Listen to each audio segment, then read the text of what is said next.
This is a nothing. Yes, did they play perfect? No, they still win. Yes. What are you doing if the Celtics win the championship? If the Celtics win championship, I might break my sobriety. I might act up. We did it! You got him. All the way. Celtics versus Heat. Celtics in what? 4. Celtics versus Knicks. Celtics in 4. You got Celtics in 4? Hell yeah. Use a vocab word from a couple years ago. It's mind-boggling. That's it, DRG. Let's go. What do you think for tonight? You think I'm worried about the Warriors? I ain't worried about the Let's Warriors. go, baby. 18, baby. Load up the boat. Why would you say that? Because I'm not- no, and- recently he's and putting hold up on, games hold on. like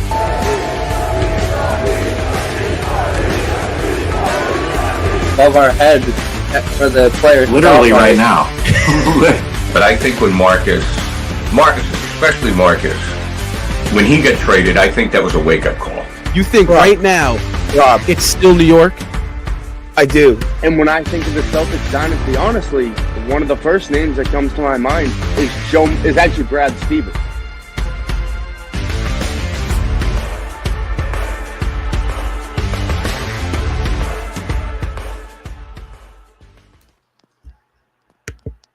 What is going on, everybody? What is up, everybody? And welcome to Celtics Talk Weekly Postgame Live. I am your host, Seamus Zarlingo. And the Boston Celtics, folks, what was this? What was this? I mean, seriously. Down 2-0 to the New York Knicks right now. Down 2-0. Rob, do you want to take this show over real quick? You got it. It felt sacrilegious to not at least give something. I mean, it was, in my eyes, and in my opinion, probably the worst Celtics loss I've ever experienced. To see what transpired and what went down in Game 1, and for this team to come out there and do it again. In game 2 in identical fashion, guys. I don't know if quite frankly, I don't know what the direction of this team is and how it's going to play out. I don't know if you guys want to give your thoughts. I mean, quite frankly, I think if I were to sum up this game, it would just simply be speechless because it was to a T the exact same game script from what we saw from Game 1 out of Boston, and it's the same from New York. Yeah, I agree. I think it's inexcusable to repeat history. You know, it's frustrating that we didn't learn from our mistakes in that last game, right? I mean, whether it was not executing down the stretch, you know, I mean, that was inexcusable to not at least get a shot up from Tatum. Like, I understand you make a mistake, you make a turnover, it happens, but to not get a shot up and give us at least a chance to win the game, unacceptable. You know, I thought offensively, like, they just did not move the ball enough. I mean, we had 17 assists, I believe, which is, you know, under that 25 mark that we always shoot for, right? That gives us the opportunity that, like, when we reach on 25, we actually find success. We typically win our games, and I think that low assist mark shows that we just got really stagnant on the offensive end towards the end of the game. And then also just, I understand our philosophy of of hitting threes. Like, that's what we live by, right? Like, and we're not going to go away from that.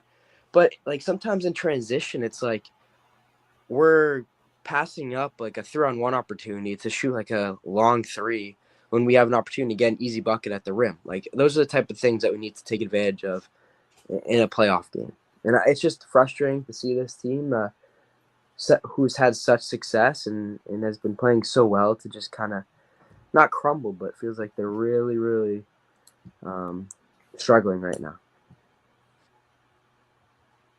And I'll just chime in before I allow our guest Paul Mack to chime in our Knicks perspective on tonight's post-game show, who must be feeling pretty good about the way the Knicks have been playing against the Celtics, and they've just been out hustling them throughout the series. And in the past 2 games, you've seen the Celtics play almost uncharacteristic basketball that we haven't seen in over over the past 2 years, and it's been pretty upsetting to see that the Celtics have been outcoached to the level that they have. Tom Thibodeau has been taking away a lot of the Celtics game plan, and heading into those final 2 minutes, it seemed like there was just not an answer on the board. You had Jaylen Brown not even making a smart shot, pulling up from mid-range. That really killed a lot of the team's momentum. Also, the execution on the court has just not been there for this team. Only having an assist to turnover ratio of 17-17. So for every assist that the Celtics had tonight, they had a turnover for it. They were getting out rebounded, and it didn't seem like it was what the Knicks were doing defensively. They've been doing a great job of taking away Tatum, taking away Brown, forcing them to take unsolicited shots. Peyton Pritchard coming off the bench, not being able to versify his game and create more looks and sharing the ball, spreading the rock, and this Kristaps Porzingis injury or illness, viral illness that he's been dealing with since halfway through the season has just been a very shaky thing, and it's obviously been affecting the team. Looks a lot more fatigued out there, and he only played tonight around 14 minutes, and that is just not a key to success if the team is moving forward and trying to gain hope in this series.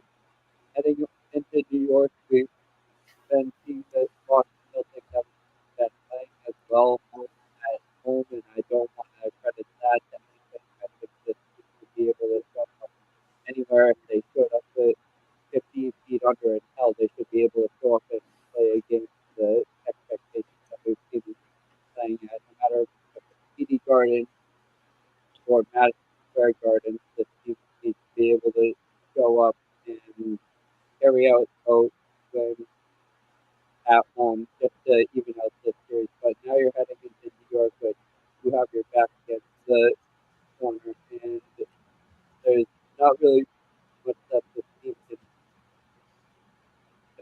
have a lot of grasp onto for motivation out of these 2 games. And if anything, do the opposite of what they've been showing. At least the 3-point, they weren't living and dying by the 3-point shot. However, there were a lot of looks that they could have been on for an extra pass, or instead of kicking it out after an offensive rebound, which were minimal, and it was a play-by-play scenario for the Celtics. They should have been passing the ball off and also taking it to the rim, taking advantages of mismatches, but they were just settling for 3-point shots, and I'm not sure if we're looking at a team that has completely been fatigued out or is just so comfortable that they think that they can walk into any series and just to breeze through and be able to lose a couple games. But this New York Knicks team has shown that they're nothing to be taken lightly.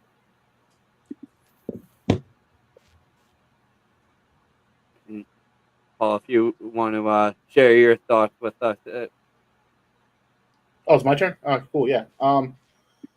Thanks for having me on, guys. I appreciate it. I know you guys had my co-host on a few weeks ago, talk about when you guys played against the Magic. So it's really cool to, get out there and connect with other podcasts and stuff like that. So again, I thank you guys, and I brought you all a gift for allowing me to come on here.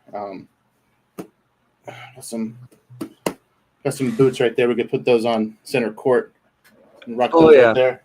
So let me do that for you. Butters. But no, man. It's one of those things where I've been saying it for a while.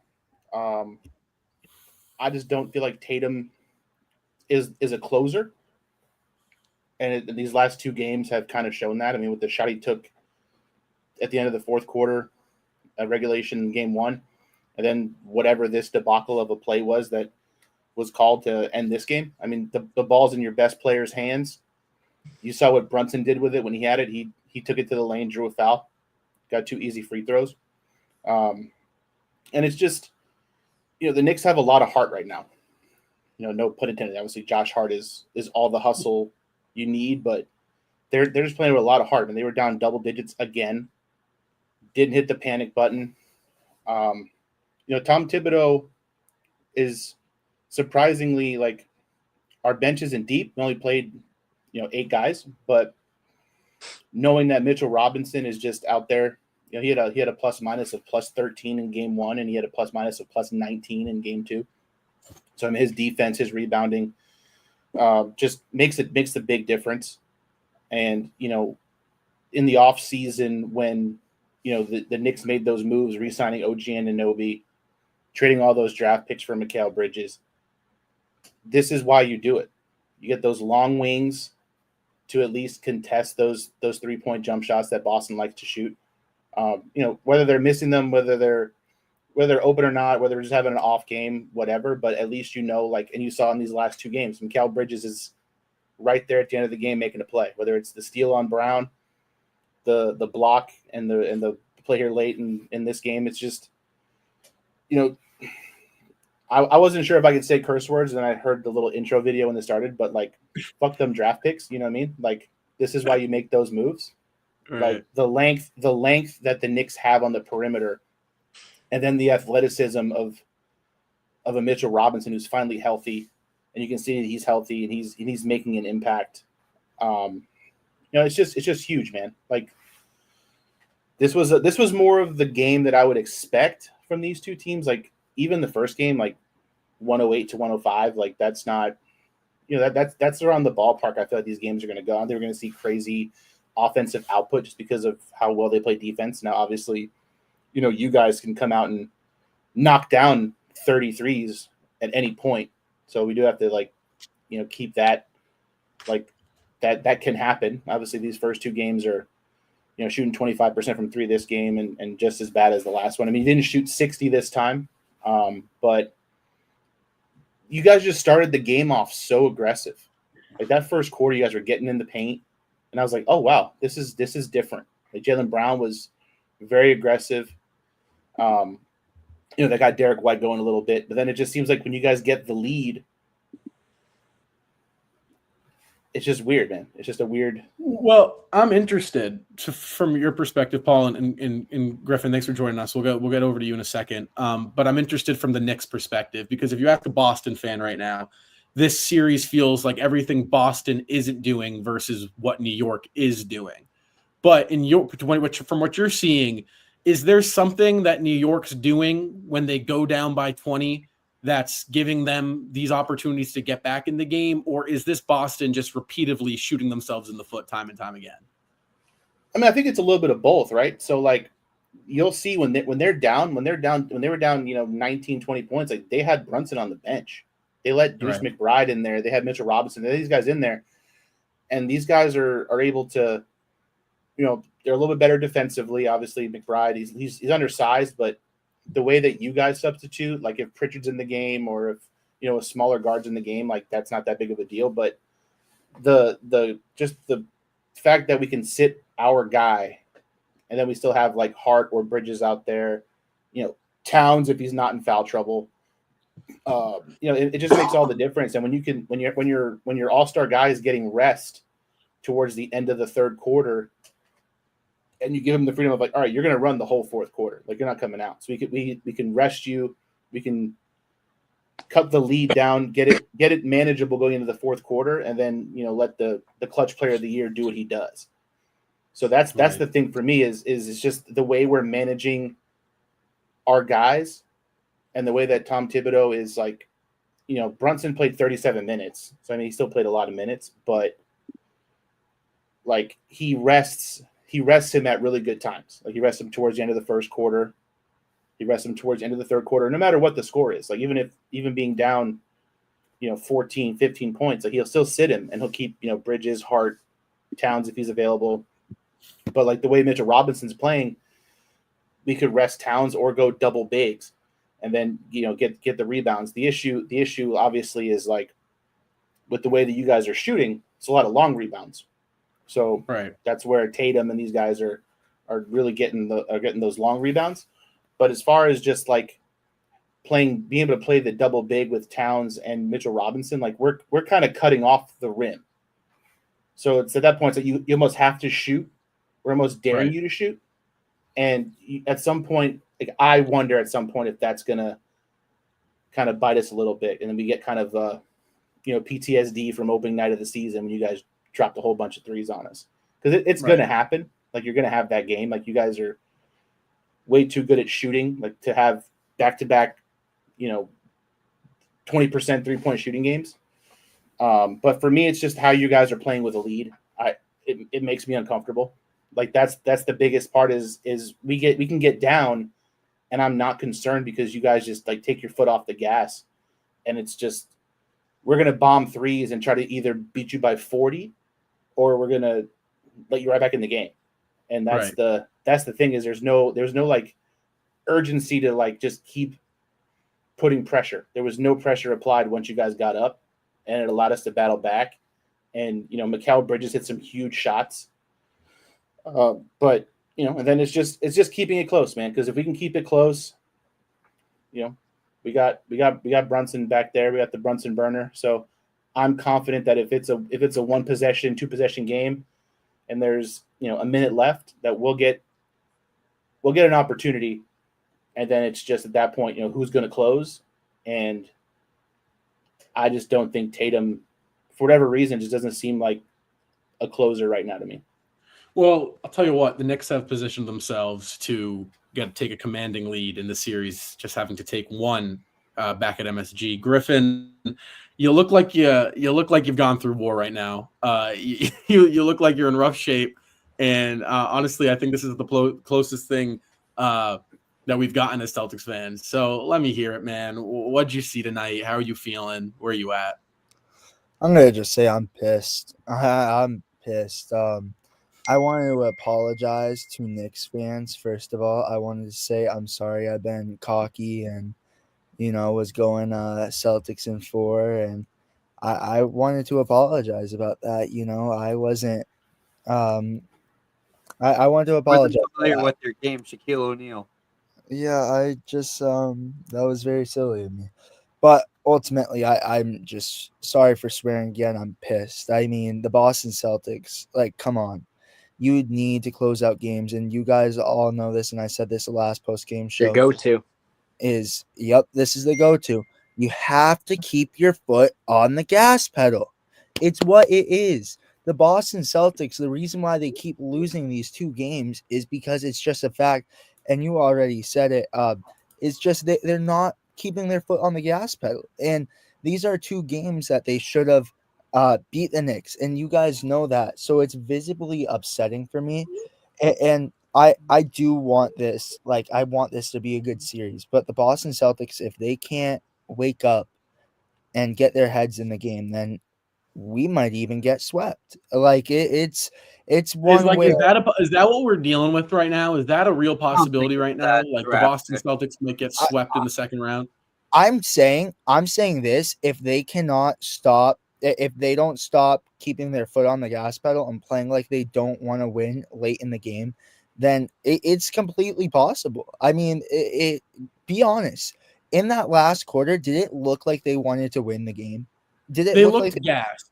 It got to a point where Boston looked gassed. I'm going to say this. This is where my concern right now is, right? New York has not gotten off to these hot starts. Right, New York's kind of come out and they've looked like tonight. They looked very. What, they had 13 points in that first quarter. It took them a couple minutes to kind of finally crack and get on the board after an overturned OG3. So I'm sitting there. I'm thinking, okay, like this is good. We caught New York on a off shooting night because that's really what this was for New York. Brunson didn't have this. He showed up when he needed to. He didn't have this, pop off the stat box score game. He was quiet. Cat did his thing in the first and went a little dormant in the second. Obviously, Bridges did his thing in the fourth, but this was not the New York Knicks team offensively that we should expect, like, what if game 3 comes out and New York is coming out guns blazing, right? An opportunity to put Boston to sleep. How does Boston respond to that, right? Is there going to be that fight back? You're down 0-2. You just blew 2 20-point leads at your place to a team that everyone had you beating. And so it's like, what happens if Boston sees that version of the New York Knicks? Because it's a real possibility that happens. New York comes out, Brunson, Cat, they're at home, second round. The MSG, don't get it twisted, is going to be electric. I mean, the environment is going to be there. I mean, Knicks fans are going to be up for this game. It's a big, big test for this team. And I want to take a look at tonight, guys, the lead tracker for this game. And it pains me to put this up. It really does. This is the second time the Green Wave has just gotten absolutely just combated by the New York Knicks here.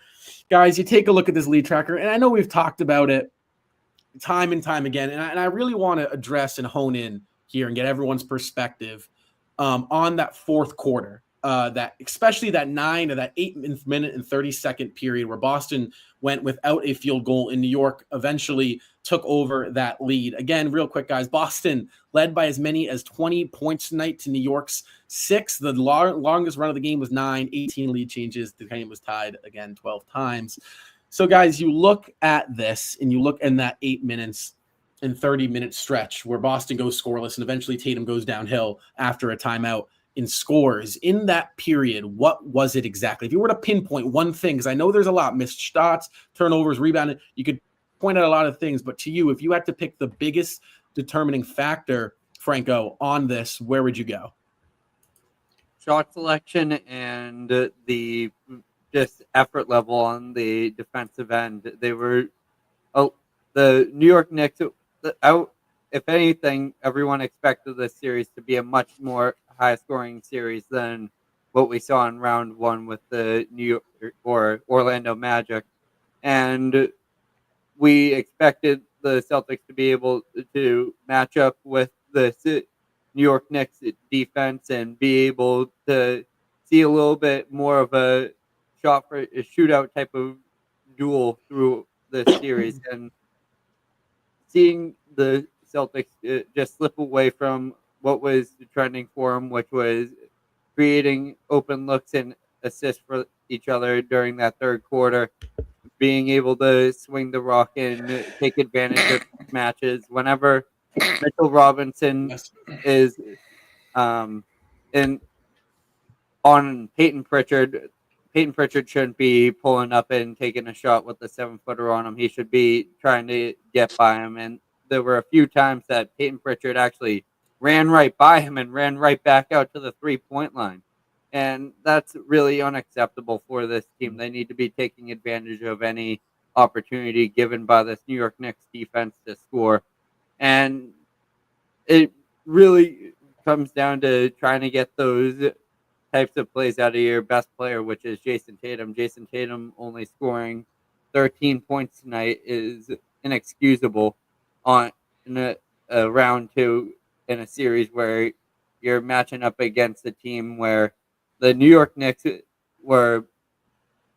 When I saw the New York Knicks get built this offseason, it seemed like it was pretty much every move was acutely to nearly match up to what the Celtics have created here in Boston. And you look at the wings that they added, obviously, Anunoby came over earlier in the trade deadline that season, but you see these types of matchups that should, if the ball is switched over, they should be able to take advantage of it. But in the third quarter, lackadaisical play happened, and when Joe Mazzulla allows this team to keep on playing things out and not making adjustments, this reminds me a lot of his rookie season here, and when he would just allow this team to fall apart in second halves of games.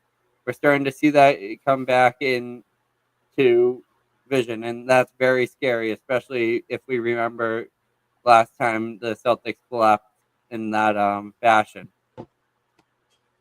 Yeah, I agree, Frank. I think not being able to execute and Joe Mazzulla showing signs of his like first season is scary because I feel like last year, a lot of the games, and I'm not saying everyone, but a lot of the games, like we would have a big lead. We'd be able, there'd be less opportunity or less chances for a team to kind of beat us in those final minutes of the game. And now that they have those opportunities, we're seeing that. Like our margin of error is a little smaller, I think, from last year.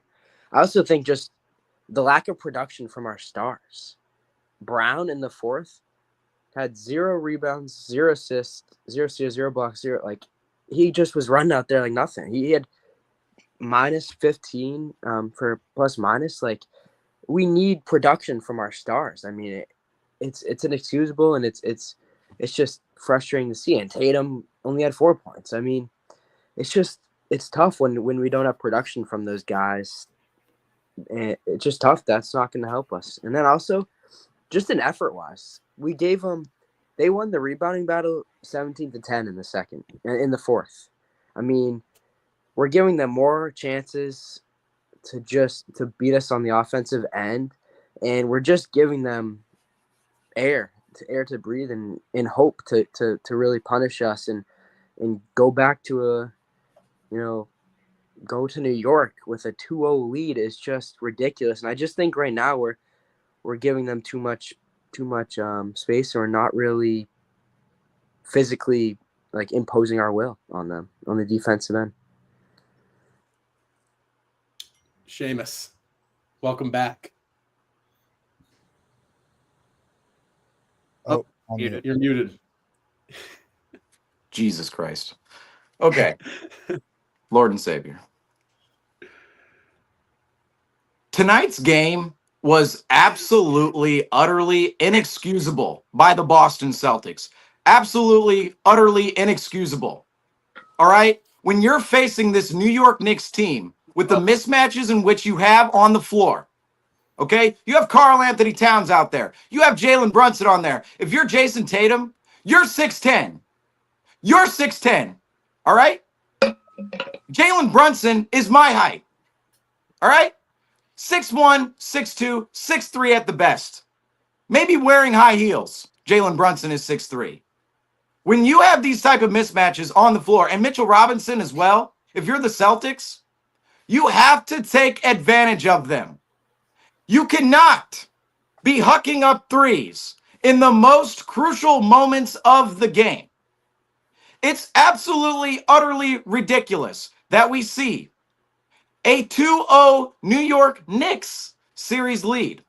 It's absolutely inexcusable because not only for this season is it inexcusable, it's inexcusable for the franchise history of the Boston Celtics.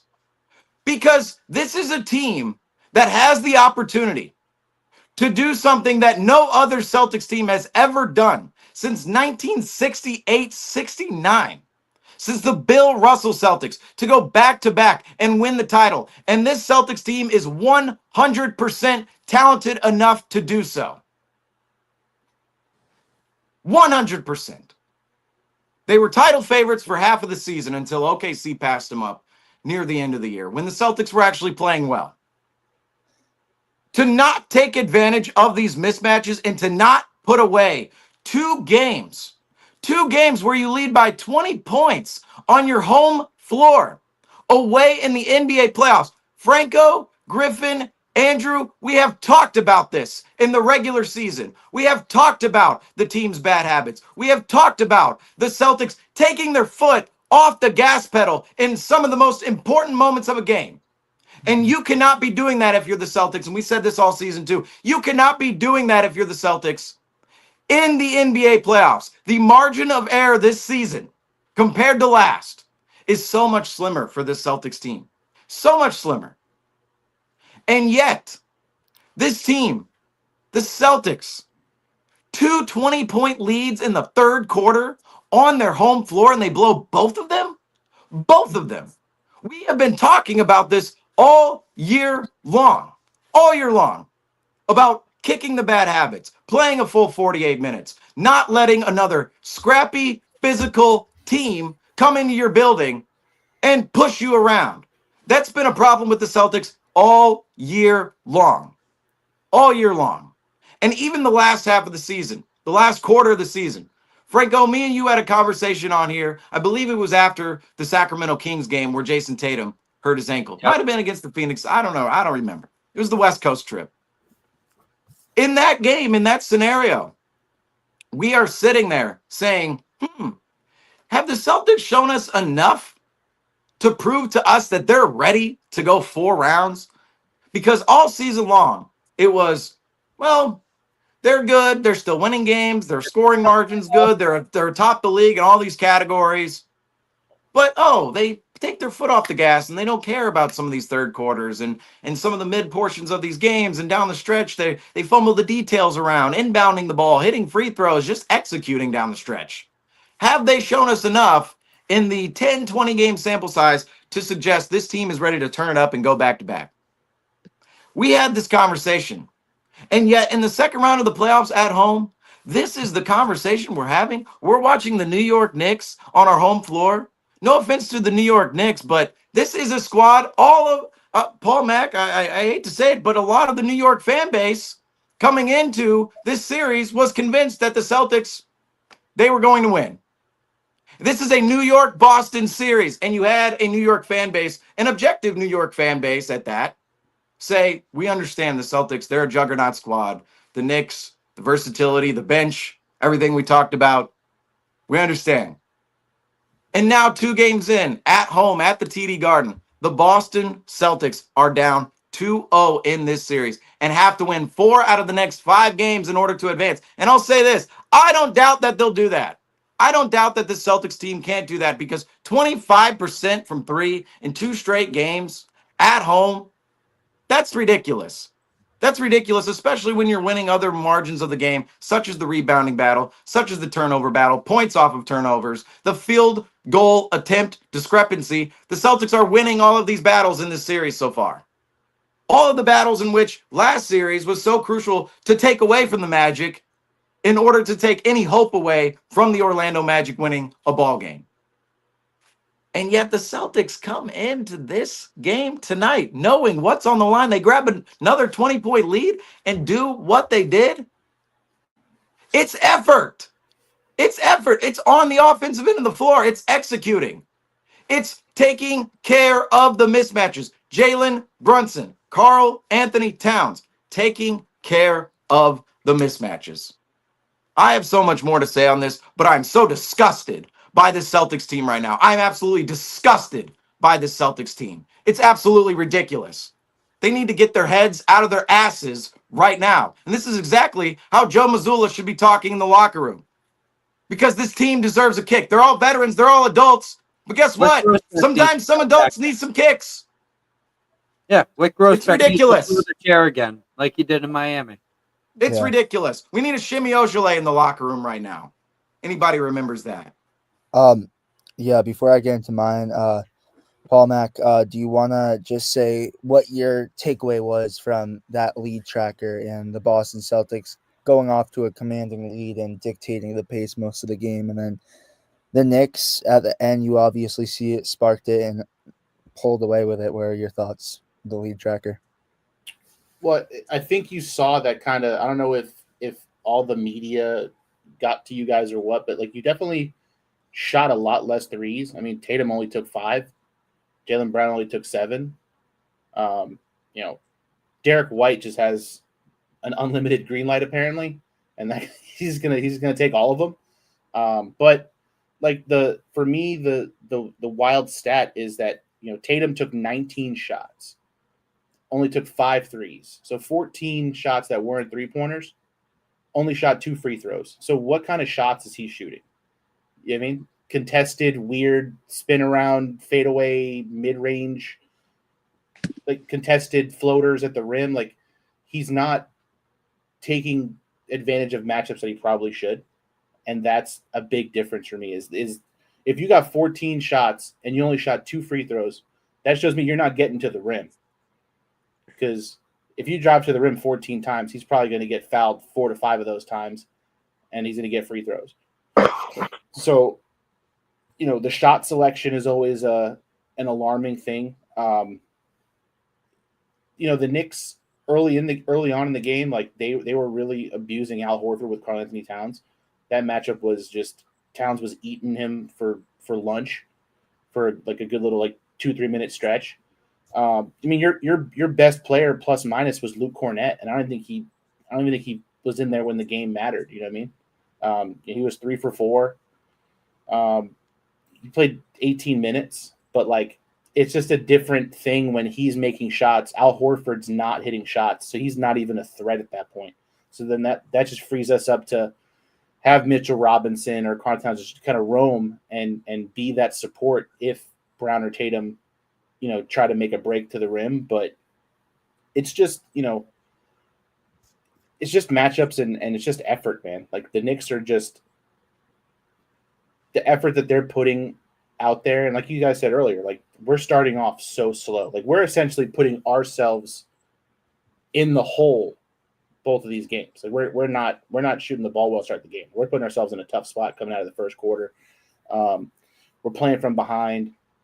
Then halftime hits, and we start making that kind of mid to late third quarter run that carries into the fourth, and then it just seems like you guys just don't know what to do once kind of. It's like that thing where like when a bully hits you, and you just keep letting him pick on you, and then finally one day you hit him back, and he didn't know what to do. He doesn't want to mess with you anymore. That's almost what it seems like happens. Is you guys are just bullying us for 3 quarters. We just cold cock you in the fourth, and we're like, nah, we're gonna win this now. And then you guys just don't have a solution. And like I said earlier, one of these games you guys are gonna make a lot of threes. It's gonna happen. Mm-hmm. But is it gonna be one of those things where it's too late? Like I was thinking about this earlier. Like, did Orlando kind of beat you up a little bit? Like, did that physicality of that series, like, is this a bit of a carryover from that series? Because, like, that was a physical series. I mean, Jaylen Brown got knocked up. Tatum hurt his wrist. There was a lot of things that were happening in that series. And the Knicks, I think, are trying to play just as physical. I mean, in game 1, they had a lot of early foul trouble because they were just trying to assert dominance. They were like, we're going to play physical. These guys don't want to play physical. The refs weren't letting them play. A lot of ticky-tack fouls were called. Towns played a lot of the first half on the bench because of foul trouble. But the free throw discrepancy I mean, there wasn't a lot of free throws shot in this game at all, period. I mean, I think you guys only shot 15 free throws. Yep. We shot 10. So we were 8 for 10, you guys were 12 out of 15. But the fact that you guys took, 5 more shots than us. You guys took 94 total shots and only made 2 more free throws than we did is like what is your shot selection?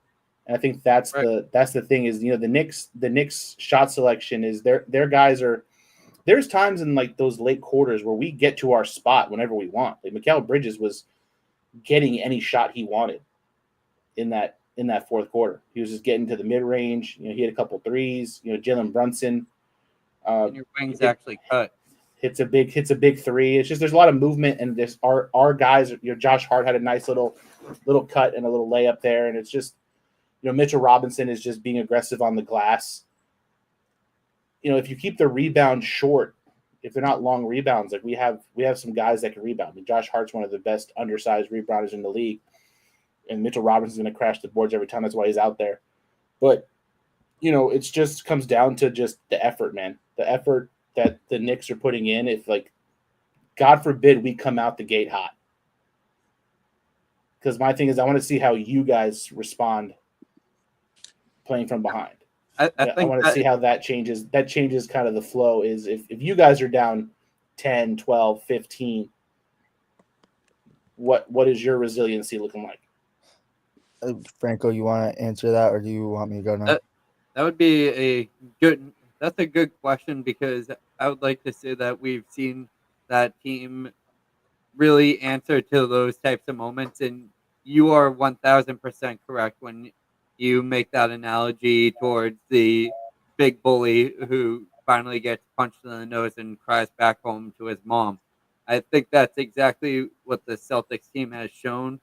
And whenever a team shows that they aren't afraid of them, the Celtics have the saying around here from Joe Mazzulla that we quoted during the preseason is he feels that red dot on his forehead and he wants it there. And I think that the Celtics having that target on them, they understand how much weight and levity comes along with that. You're going to start to see this team start to really have to figure out what it takes to do that. And one thing that we've seen this team respond to is that type of pressure when it comes down to the closing games and when the heat is on them and when the series is going to switch over to New York. One thing we've noticed about this team is they've been very much more successful on the away trips. There must be some type of focus.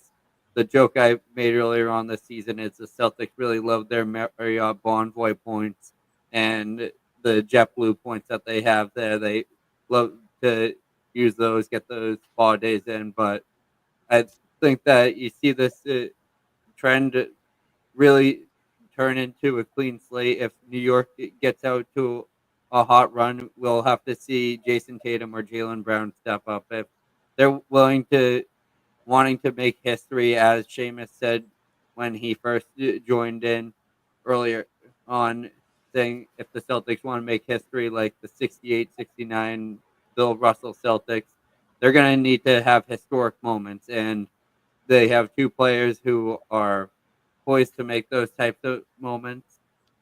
It's going to be just if Jaylen Brown and Jason Tatum can step up and put this team on their back, as they have desperately shown that they need someone to focus the weight of what New York is doing, because they're attacking them from all corners and all areas. So it's going to, I would really like to see what the Celtics can do, because once they get back to the point where we've seen this team strategically and go into game schematically against this New York Knicks throughout the regular season, be able to draw up a game plan that can outplay this New York Knicks and can shut down players like Jalen Brunson and Karl Anthony Towns as a stretch player.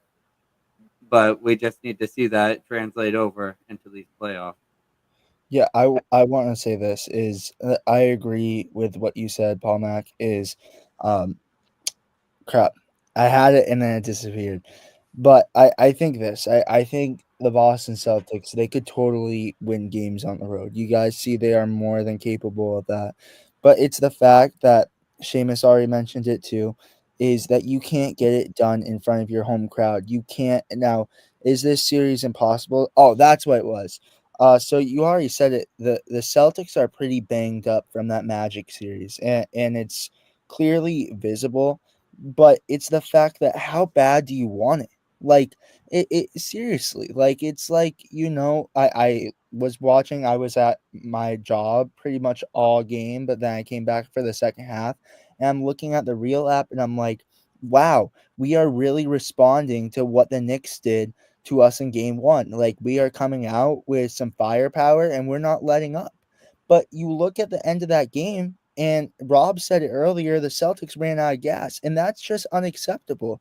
Like, Porzingis barely even played in the game. You need to have some firepower from him. You just need to be aggressive. Like, come on. Like, and I understand Seamus's frustration and all our Celtics fans' frustration, because these are two games that should have been won by the Boston Celtics. It's clear. The Boston Celtics should be up in the series 2-0 right now. So it's visibly understanding for all the anger right now. And the Celtics... Go ahead, Griffin. Go ahead. Yeah. Yeah. It's just ridiculous. And my frustration is the fact that, look, you have fans that... I have a tattoo of the Celtics because how much I love them. And you have fans that live and die watching your sport. And it's just the fact that it's lazy basketball.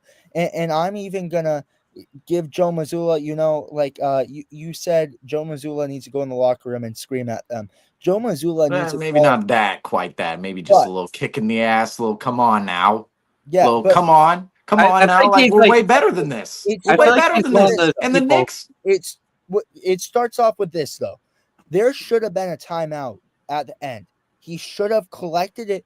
All right, I get it. You need to have trust in your players, but you also need to have a game plan. When you have timeouts left, you need to have a game plan. I don't care what it is. You don't let them go off and scheme, or you don't prepare. You get even if you already have a game plan before that timeout was called, you need to reevaluate it. You need to make sure everyone has what they're doing in their head.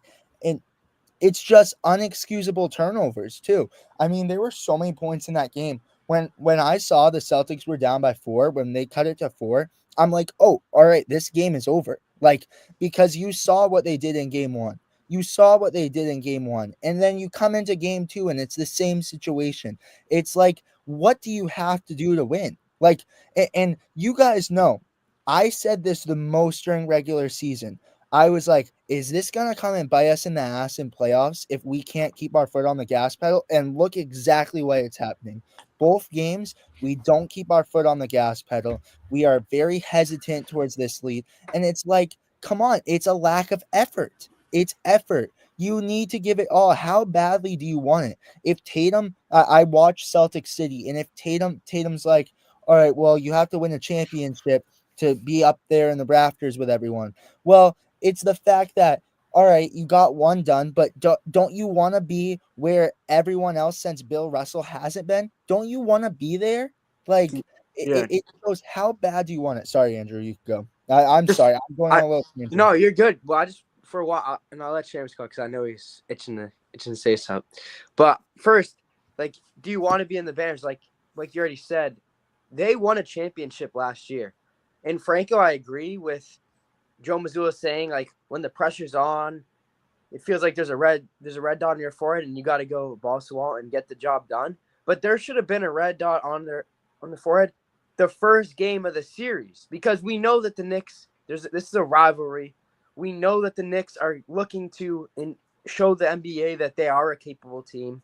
So there shouldn't be 2 losses that should wake us up and have us actually find a way to now think that, oh, now it's time to start playing our brand of basketball. Now it's time to start showing effort. I think it's ridiculous, and I think that the fact that we won a championship last year, we should know every game there is a target on our head, and teams are wanting to kill us. Legitimately, they want to take us out. They want to say, this Celtics team is done. They want to remove us from it, and I'm really frustrated at that.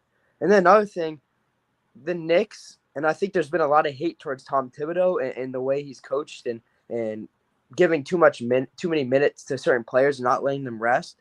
But right now, you could look at it in a way, Brunson, Towns, these guys are ready to play well in the fourth quarter. They're used to it. They have that experience. They have their legs under him now. And it's showing that when Tatum and Brown have to do that, or all the Celtics have to compete with the Knicks in the final stretch of the game, the Knicks are finding ways to really shine in it because they're more conditioned. They have more experience in these moments, and they've been playing these 40 minutes high volume games. So they're just able to really, outwork the Celtics in those moments. It's a weird thing. And I'm starting to see, Tom Thibodeau's somewhat perspective. You know what? Don't just talk about it. Be about it. All right? Don't just talk about it. Be about it. I am sick and tired of this specific iteration of the Boston Celtics just riding on reputation now, okay? Riding on reputation. That's the right. Last year, the team won the finals. Great. That's awesome. That was last year. That was a year ago. Nobody cares. All right? This Knicks team didn't even exist last year at this point in time.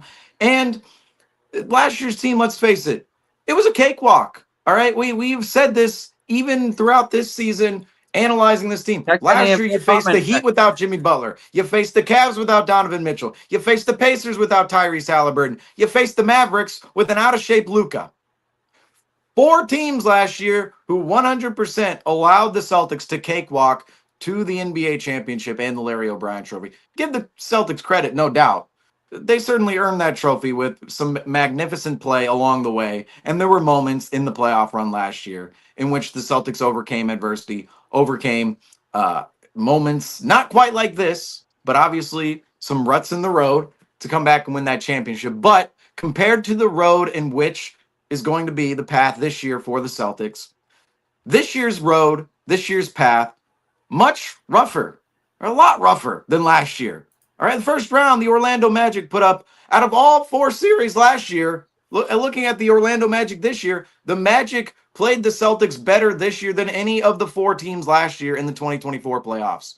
Whether it was the Pacers, the Mavericks, the Cavs, or the Heat. The Magic played the Celtics better than all 4 of those teams last year. If the Magic were able to shoot, y'all could have been in some trouble. But exactly. And this is kind of where it's showing right now. You know what I mean? Exactly. Go ahead, Andrew. Yeah, I mean, I don't want to. I mean, I'm not. I think the Knicks, like their defense. You know, we were going into the series thinking, yeah, maybe the Knicks defense, maybe the Magic kind of have the better matchup defensively. They're not. Magic have a little more, you know, effort, a little more defensive, you know, well over that. But the Knicks are showing that they can compete on the defensive end. They're showing that they're capable on that end, and they're just their intensity behind it. It just feels like they're playing for the city of New York, and they have all that grit behind them. And I just can't say that Boston has that same mentality. It just feels like we're front runners right now. You know, no, like it's the reputation riding. It's we're like we think we come out here and we should deserve this win. I was saying halfway through the game, well, part of the problem with the team this year is, they grab 20-point leads, they grab 15-point leads, and then they just do a pretty good job of going, well, we grab the 15, 20-point lead. It's time to kick our feet back and sit on our recliner because we've done enough to win this game. We've done it. We went up by 20. Was that not the goal? What are we playing? Elam ending right now? 20 again? Like, if we're playing Elam ending, the Celtics would be amazing right now. I mean, it would great. We have to make it to a certain score. The Celtics. Go ahead, Griffin. I know you want to say something here. No, I know you're limited good. time on here. I'm sorry. I'm just that's the frustrating part, and that's the part where all season I was like, bad habits, like you can't do it. And I've talked to Andrew too about this from his basketball perspective, and we could get into a long conversation with him with his college ball. It's the fact that I guarantee a lot of the bad habits start in practice and they start in regular season, and they it starts with the routine. It's the routine. Exactly. It's the intensity of the routine. You slack off, and then when you move forward to playoffs, it's the same thing. You can't change overnight. Like, that's the thing. Playoffs elevates, and playoffs gets even harder. So those mistakes, those bad habits, shine through even more. You know, and that's where you get hurt. And this is the thing where it upsets me. How badly do the Celtics actually want it? Because I get it. There's injuries and stuff. I get it. We're hit hard. I understand that. But it's the fact, how bad do you want it? You look back at MJ. You look back at the greats like Kobe and all of them. They wanted it more than they could breathe. For this Boston Celtics team, it seems like last year, okay, we got it done. We overcame adversity. We won. We made it to where we wanted. We finally got that ring. Now, how badly do they want it? Are they tired of hearing, last year, we faced hurt teams? This year, this Knicks team, people are going to give us credit. The Magic, people are going to give us credit because they know it's a great defensive team. Whether you face the Cavs or the Pacers, they are still better teams this year. So it's how bad do you want it? Do you want to make it a legacy? Do you want to do something that hasn't been done? Do you want to do something that 08 team couldn't do and bring it back to back in 2009? Do you want to do that? It's the fact of the willingness. It's the fact of effort. The Boston Celtics, if they don't have a change, and again, Paul Mack, you said it, the Boston Celtics need to have a game where they go out there shooting the lights out. And this is where I said it, and this is where I was like, well, this could be a sweep if the Boston Celtics play to that level the whole series. The Boston Celtics haven't been anywhere close to how they were in that opening night. And that's embarrassing because it's playoffs, and that should be your low level. That should be what your expectation is, your standard line. The Boston Celtics have not been playing to that whatsoever. Do I think, and this will be my last take, and then I'll probably have to head off, but do I think the Boston Celtics could overcome adversity and come back and beat the Knicks? Absolutely, but they need to play their best basketball. This game was a must-win for the Boston Celtics, and this game was a certainty to how the series can go. and now you're down 0-2. This is a problem. This is a problem. This is if the Boston Celtics want to wake up, right now is the point, and right now is the time, because the Boston Celtics, they need to win the next one. They can't lose. You guys saw what happened when they went down 3-0 last time to the Miami Heat. They lost in Game 7. There's none of that. We cannot go down 3-0. Next game is a must win, and if we don't win it, the series is over. I'm saying it. There is no way, and I'm telling you this: the series is already tough right now. Being down 2-0, it sucks, and this is a big loss for the Boston Celtics, and they need to sleep with this. They need to collectively get their thoughts together at practice and realize how bad they want it, because this season has been a roller coaster of emotions back in January, the feels that it was, and they need to sit down and realize, do we want 19? Do we want this? Do we want to go back to back? Because if so, then they need to bring it all on all cylinders. They need to fire on all cylinders. They need to be the best team that they've ever been. And that's it for me, you guys. I'm sorry, I'm in a bad mood. I definitely got some steam off for the recap, but this is just embarrassing. But thank you guys. Have a good night. Peace, Griffin. See you later, Griffin. Well, I think like to piggyback up what he's saying, right? So it seems like you guys are still playing the same game plan that you used for Orlando, right? It's like, oh, we just got to get out ahead of them, and then we're good.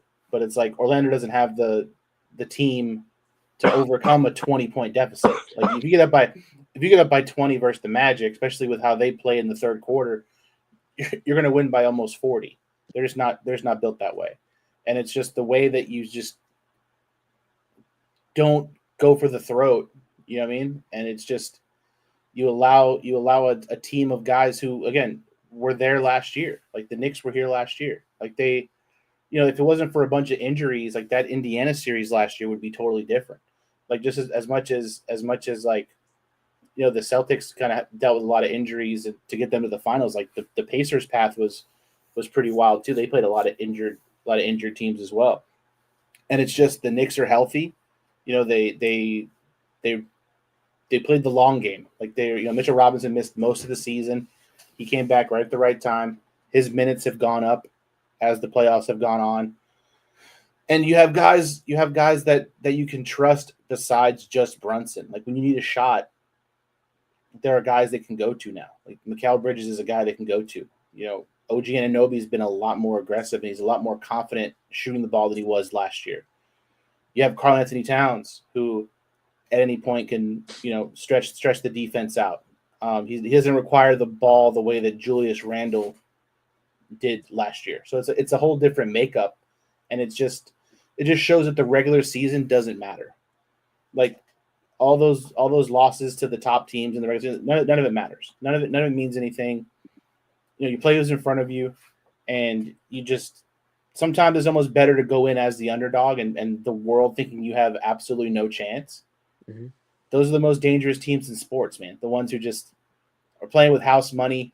Every analyst, every sports channel, every news station is just like, oh yeah, Boston and Knicks could probably steal one, but Boston in 5 or whatever. It could be a sweep. Like the Knicks want to hear that. We want that. Like we our backs are against the wall. We're the New York Knicks, man. We're gonna play ball, and we got dogs on our team, and that's the difference. It's not going to be a pretty game. Like we're gonna have, we're gonna get in foul trouble. We're gonna play physical. We're gonna do whatever we have to do. We're gonna have guys diving for loose balls. We're gonna have all this stuff. But like those are the plays that matter.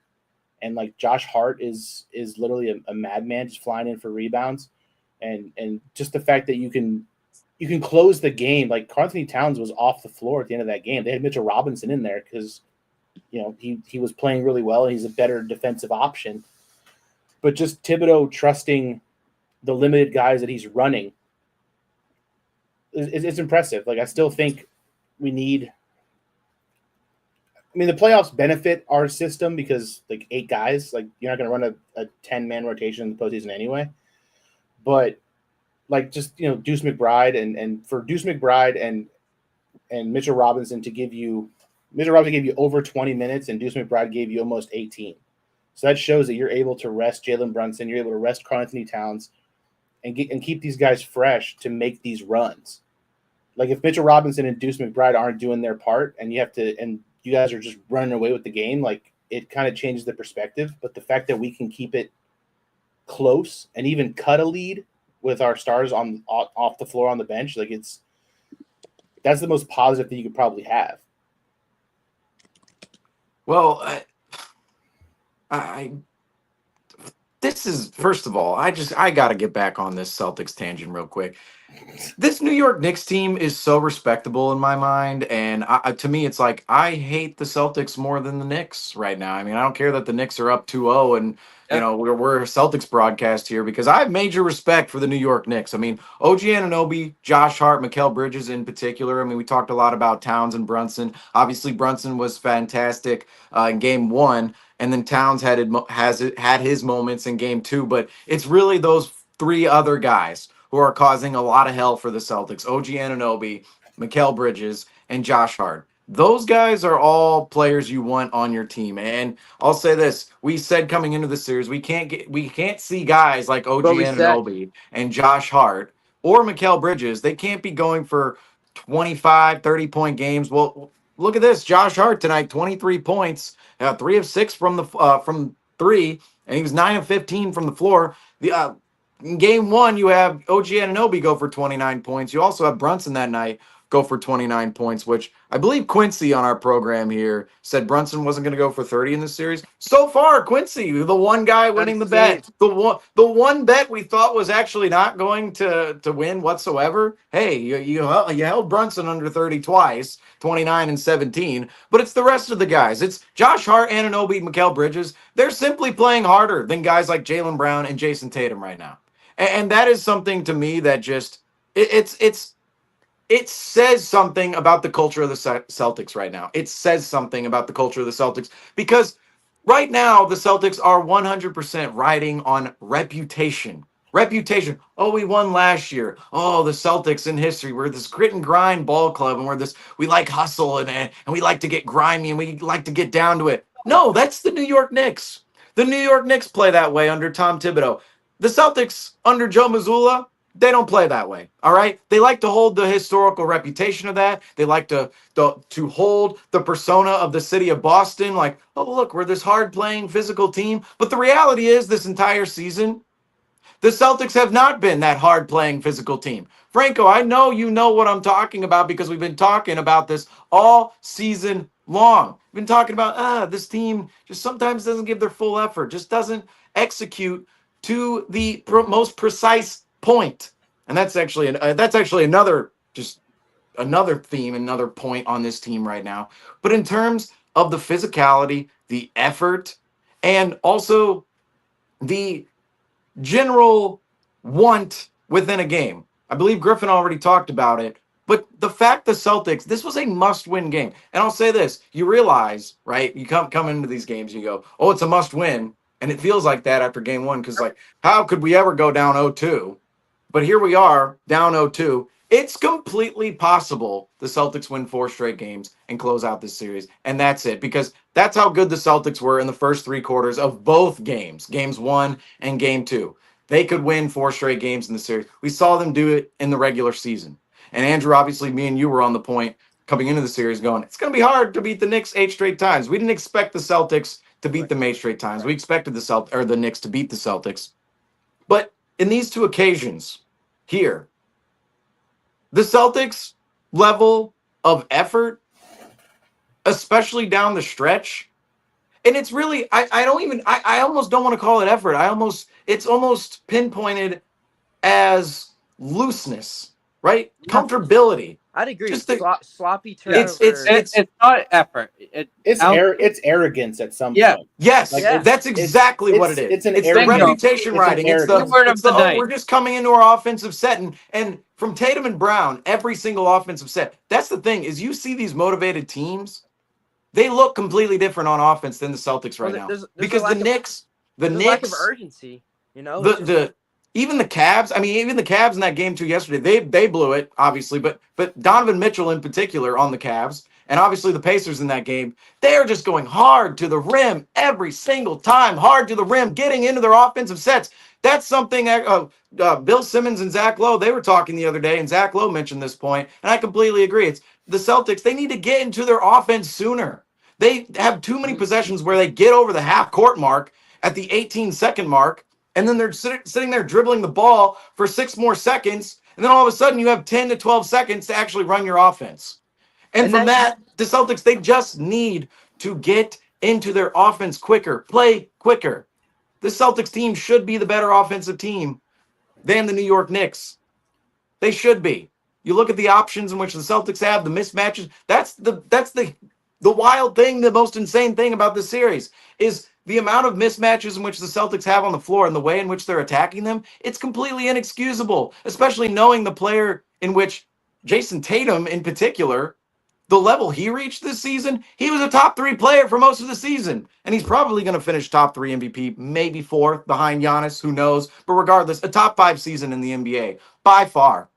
And in this series, and even the Magic series, all right, even when he was scoring 35, 36, 37 points, where is the facilitating? Where is the offensive game flow where a defense is hounding on Tatum? Like the Knicks, the whole philosophy with the Knicks is you're getting mismatches on Mitchell Robinson, you're getting mismatches on Karl Anthony Towns, you're getting mismatches on Jalen Brunson. But when you get into those actions, if you're the Celtics, what is the game plan to actually attack those mismatches? Because so far, this Celtics team, and particularly Jason Tatum, the plan has been, oh, we get these mismatches. It looks great. Hey, we have this mismatch right now.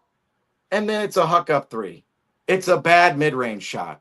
It's an opportunity where the ball is passed to somebody else, not within the flow of the offense. Now, great.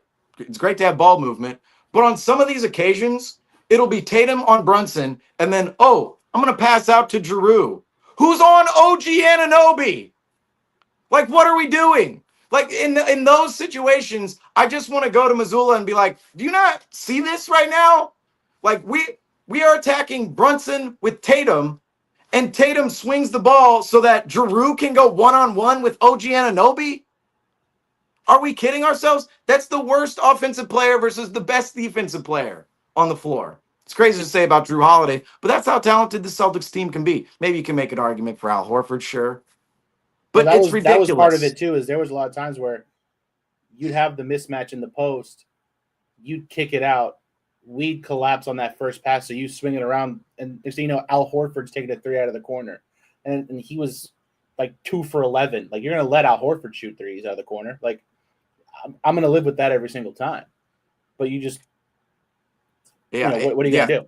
And then, but just go ahead, crappy Andrew. 3s too, leading to transition buckets for the Knicks as well. I mean, they had 18 points in transition compared to Celtics 5.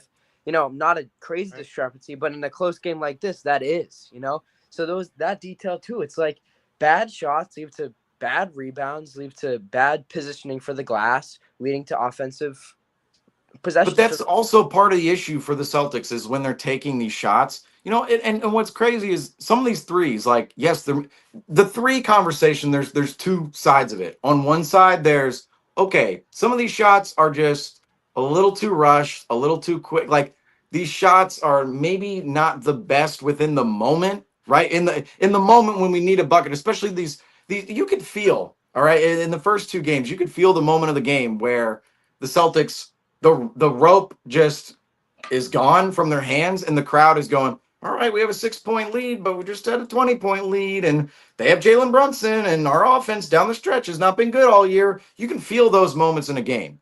And in those moments, the most frustrating part about the Celtics is they will continuously jack up 3s. And in those moments, it's like, no, we want to see you go to the... this is what frustrates me, too, about this game, is tonight, I thought the Celtics actually did a better job at going to the rim throughout the game. I mean, it definitely shows within the shot attempts in which the Celtics took inside the paint versus outside the paint, or just inside the 2-point arc. I mean, tonight, 54 to 40, 43s, 54 twos. That's, I mean, last game it was what?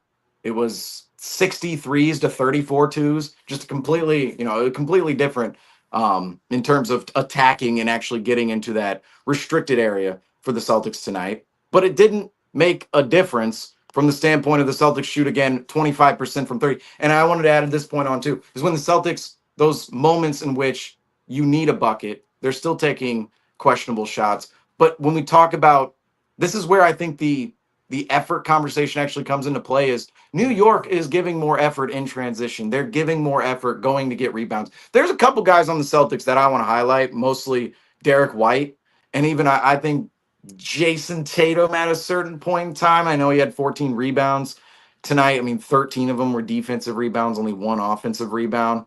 Jaylen Brown, I mean, so a couple of players on the Celtics will be crashing the boards hard every now and again. Most particularly Derek White. He had 9 rebounds tonight, 6 defensive rebounds, 3 offensive rebounds. I think he just crashes the glass harder than any other Celtic. And the rebounding numbers don't really tell you the full story of who's crashing the glass the hardest. But that's who I feel for the Celtics is crashing the glass the hardest, is Derek White right now. But the rest of the team, it's like, no, they're not getting back in transition. No, they're not getting those offensive rebound attempts. No, they're not getting. And what's so frustrating too is in the regular season, what happened to what we saw in the regular season at the end? What happened to the playmaking Tatum we saw at the end when you have at the top of the key, you're trying to get that switch onto Brunson or Robinson or Towns or whoever. And the Knicks, they're playing tremendous team defense. I mean, they're shading guys over. They're putting guys in passing lanes. You see a lot of deflections. I mean, obviously on that last possession, you just saw Tatum. He got blown up by Anunoby and Bridges, and that was the epitome of it all night. But it was happening all night long for the Celtics and the Knicks. Is just the Knicks, and even in game one, the Knicks are shading defenders over. They're playing great team defense. The Knicks is right. The Knicks are right now, and that's a credit to Tom Thibodeau and just the Knicks' level of execution and them buying into the game plan. But at the same time, it's like, how do the Celtics not have a game plan to exploit the level of gimmicky defense the Knicks have against the Celtics when those mismatches are brought on? Because you have moments in which Jason Tatum, we saw in the regular season, and it's not moments, it was almost every game in the regular season where, he's taking on 2 guys, he's getting double teamed, or they're shading a defender over him, and then he puts his chest into the guy in which is shading him. He drives over to the guy in which is shading him. He has to come off. He blows by his guy. Say, you have Jalen Brunson. Say you have Josh Hart shading over on help. Blow by Jalen Brunson. Put your chest into Josh Hart. Boom. Wide open 3 in the corner for whoever's out there. Drew Holiday, Derek White, whoever Josh Hart was going to be on in that situation. Now, I will say, Josh Hart in game 1, the primary matchup, either offensively or defensively, you had KP and Josh Hart going against each other. But I do want to just mention this real quick. Kristaps Porzingis, what is going on? What is going on with Kristaps Porzingis? I mean, I don't know if we talked about him.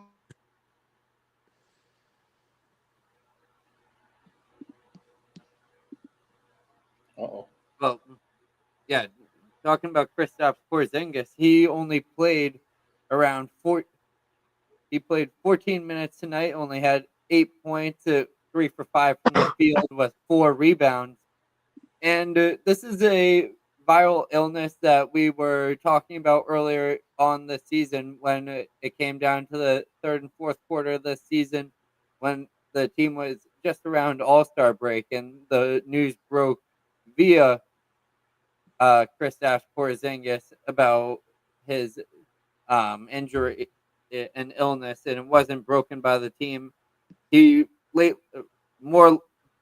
came back into the series for the Celtics or back into the regular season for the Celtics, and it started to show those signs that he was bouncing back, and they were still platoon swapping him with Al Horford and Al Horford, and you also saw Neemias Queta and Luke Cornett pick up a good majority of the minutes in that for the rest of the season.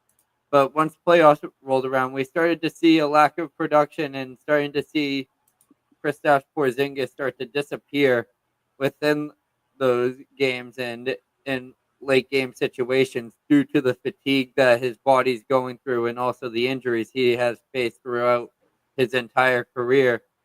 And where does everyone's confidence lie with the Celtics, and if Kristaps Porzingis is out of this lineup, what effect does that have on the Knicks' chances of being able to walk away with this series? Well, first of all, let me just get all this. All right, camera settings straight here because the camera died here. Sorry, folks, camera died. But Kristaps Porzingis. All right, here we go. Kristaps Porzingis. Okay, at what point in time is the Boston fan base going to turn against Kristaps Porzingis? I'm just asking this question now because the availability and the randomness from Kristaps Porzingis, I think, is getting to a point that should be annoying to everybody. I mean, seriously, he goes out 9 of 10 games in March with an illness. All right, 9 of 10 games, and we don't even know to this day what the illness was, and we have no idea if it was related to this illness or not. Yeah, it's Like, the same. It's the same thing. Apparently, it's been. But how does this even make sense? It's like he had a rest. I mean, now that the details in which we were given tonight, they were, well, he has an upper respiratory illness, which is what we didn't hear last month when Kristaps Porzingis was out of the lineup. We had no idea what that illness was for. Obviously, now we know it's upper respiratory, but what exactly? So he plays well, right? Remember, he came back from the lineup. He plays well for quite some time, and near the end of the season, nothing's wrong with Porzingis. Asthma? What was that, Franco? Is it just like another word for asthma that he has going on, or something? Well, I don't know, because this is so he obviously deals with it at the end of the year. He's not so at the end of the year, right? He misses 9 of 10 games, but he comes back into the lineup with what, 15, 20 games left, and he looks pretty good. I mean, he won player of the game 3 games in a row. Right when he came back, it was like bam, bam, bam. Kristaps Porzingis comes back. There's no rust, but we're giving him all the praise, yada, yada. And then in the playoffs, in the Orlando series, obviously he takes a couple of blows in that series, and there's some questions about his health going forward. But it wasn't anything to the level of, oh, is Kristaps Porzingis, is he going to be available to go next round? Well, in that first half yesterday, he scores 0 points, and he doesn't look like himself, and then goes out at halftime with an illness, and maybe the same thing. And then tonight he comes out, and he plays 13:53, 14 minutes. He's 3 of 5 from the floor, 8 points, comes off the bench. There's a little bit of a boost off the bench when Kristaps Porzingis came into the game. It was like, oh, the whole crowd's like, oh, Kristaps is here. Oh, nice. But 3 of 5, fine. I mean, took 5 shots, hit 3 of them. But the thing is with Kristaps Porzingis, we know his actual potential on the floor, and the fact he's playing 13:53, what is going on there? Why he can't play 20 minutes? He can't play 25 minutes? Like, how is this upper respiratory thing serious enough to where he can't play the second half of game 1 and he can only play 13 minutes or 14 minutes tonight? It doesn't make any sense to me. If you can play 14 minutes, why can't you play 20, 25 minutes? I actually, that is like a legitimate question. Why, if you can play 14 minutes, how are you not playing 25 minutes? I don't understand. But Kristaps Porzingis, we've been saying this is, oh, like, what's his availability and health going to look like come playoff time? You know, knock on wood for Kristaps Porzingis that he's going to be healthy. Well, guess what? In game 1, he scores 0 points. He's out in the second half. And in game 2, he plays 14 minutes. And now the Celtics are down 0-2. And I don't want here's the thing, too. I don't want the history of this to be, oh, well, Kristaps, he just wasn't healthy. And Hauser, we were missing Hauser. It's like, no. Even without these guys, we had 20-point leads in these games. Would it have been nice to have Kristaps available and healthy and ready to go down the stretches of these games? 1,000%. That's a huge piece of the Celtics missing with Kristaps Porzingis, no doubt. But it's also not the reason in which the Celtics have lost these games. But I'm just, at this point in time with Kristaps Porzingis, and this is when it really shows. I'm sorry, the playoffs are a good measuring stick for everything. It's like Robert Williams a couple years ago. Robert Williams, beloved by the fan base. Everybody loves him. Meniscus surgery at the end of the year, misses a whole month, comes back in the playoffs. And everybody's like, yeah, we have Rob back for the playoffs. This is great. And he was literally playing every other game, and he looked good one night and then terrible the next night. And it was noticeable, like via him limping on the floor or not. That's how noticeable it was. But at a certain point with Robert Williams, after that playoff run, and even during that playoff run, particularly during the Eastern Conference Finals in games 1 and 2 in Miami, the conversation in my mind became, okay, Robert Williams, we talk about his health and how valuable he's supposed to be for this Celtics team. But if you're not available in the most crucial moment of the season, where is your value? How valuable are you if you're not available in the most crucial moment of the season? That's where I'm getting with Kristaps. 2 years now with Kristaps, right? 2 years. Last year, played 7 games in the playoffs. 7 games, which I read that stat somewhere. Why do I feel like that's not actually accurate? I feel like he played what? 5 games in the play. Like, did he not go out game 2 against the Heat? Then he played 3 games in the final. I feel like it was 5 games. I don't know why I heard 7. But regardless, that is not even half. That's not even a fourth of the Celtics playoff run last year that Kristaps played. And the Celtics still won the finals. Great. That's awesome. But then this year, games 1 and 2 against the Knicks, in which the Celtics both lose here, and it's in the semifinals. And we know now, okay, this is a crucial moment in the season.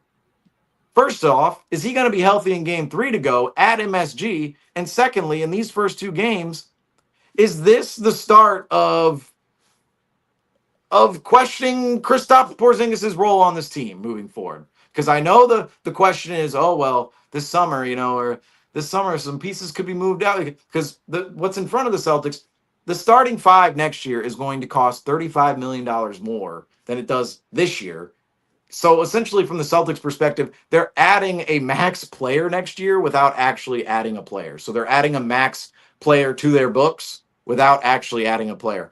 I could 100% see the Celtics moving off a player. And Kristaps Porzingis, if you're looking like who's on the chopping block right now, Kristaps Porzingis' availability has been absolutely awful in the most crucial moments of the last 2 seasons.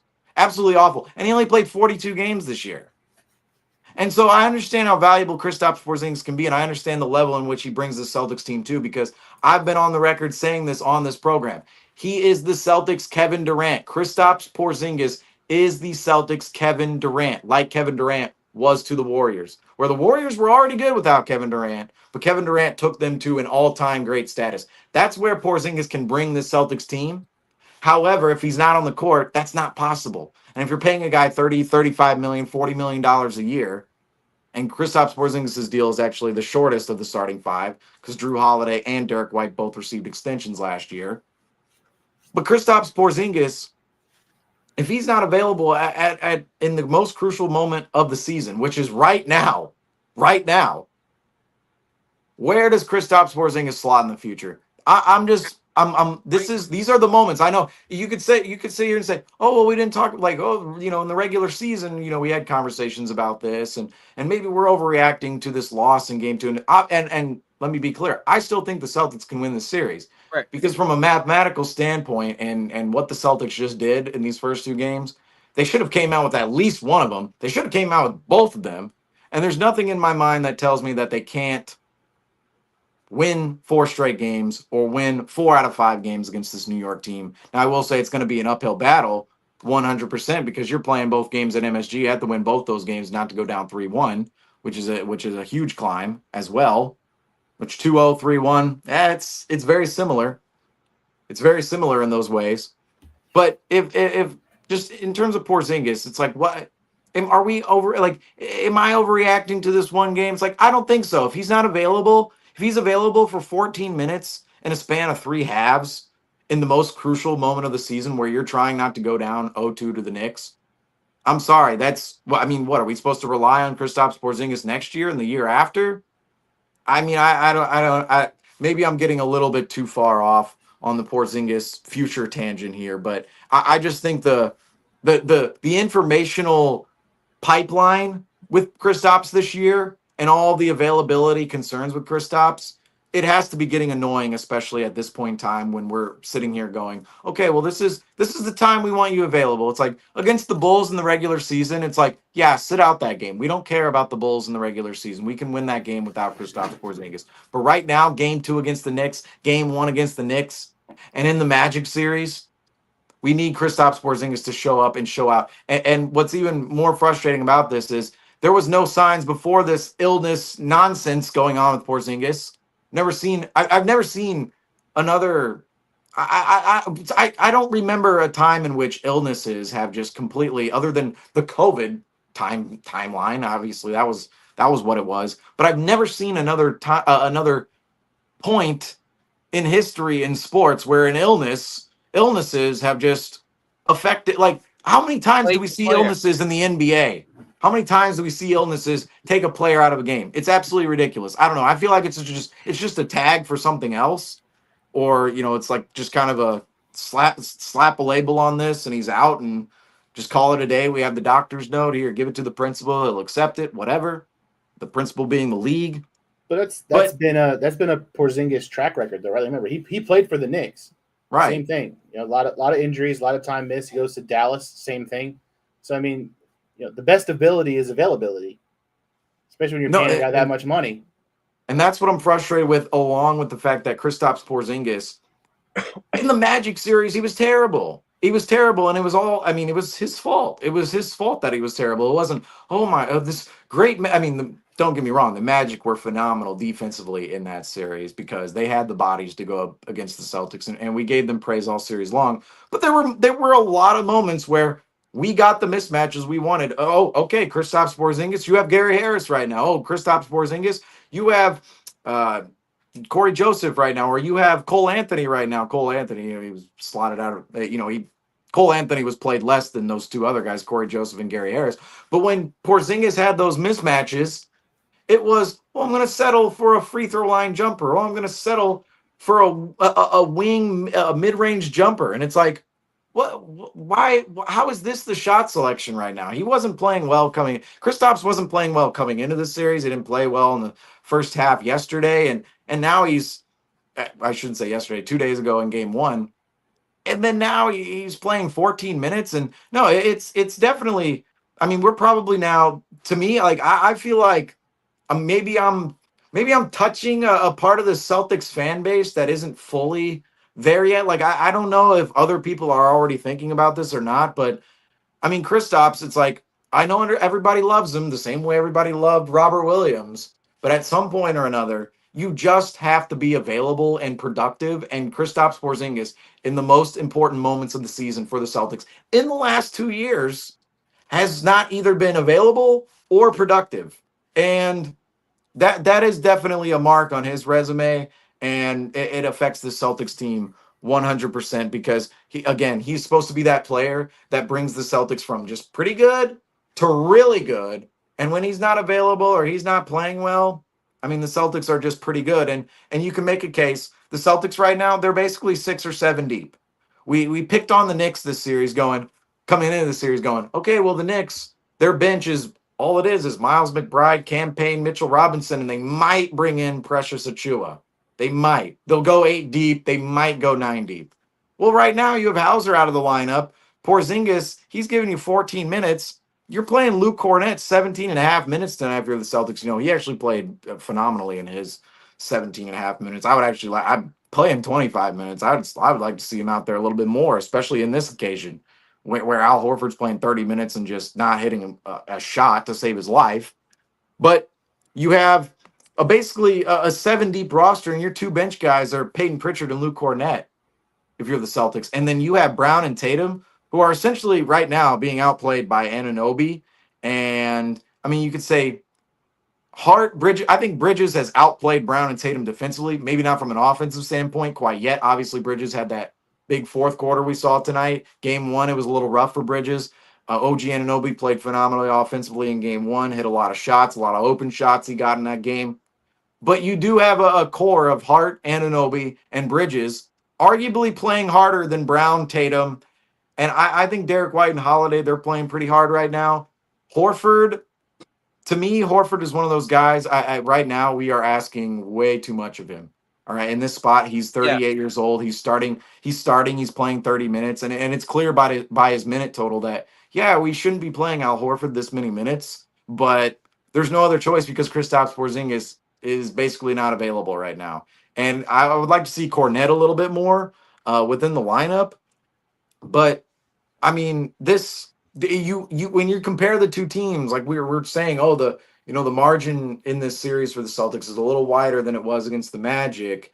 or maybe it was the other way around. Maybe it was a little thinner. But in terms of who the Celtics have on their roster right now, it's like Brown and Tatum, they're supposed to be the two best wings in this series. You can make a case that Anunoby, Bridges, and even Hart have outplayed them at certain moments. Maybe not the entirety of the time, but certainly in certain moments. And then the backcourt, I mean, you have Jalen Brunson.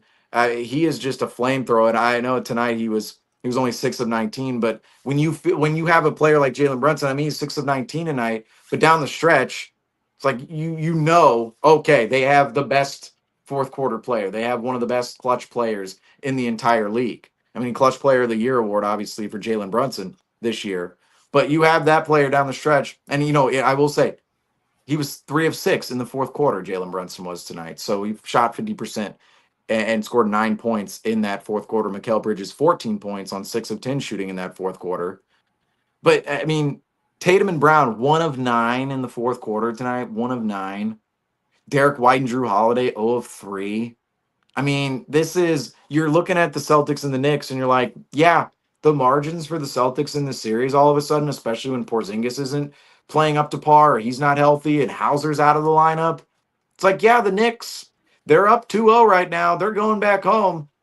They have a chance in this series. I mean, they have more than a chance in the series. They have the upper hand. I'm interested to see what the markets look like right now.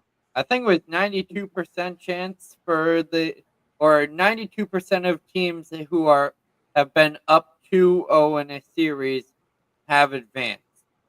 So the Celtics currently are battling a 9 out of 10 chance of the Knicks. To be fair, though, the Knicks were battling a 9 out of 10 chance to beat the Celtics coming in. So, hey, yeah. we see it on both sides. Have turned.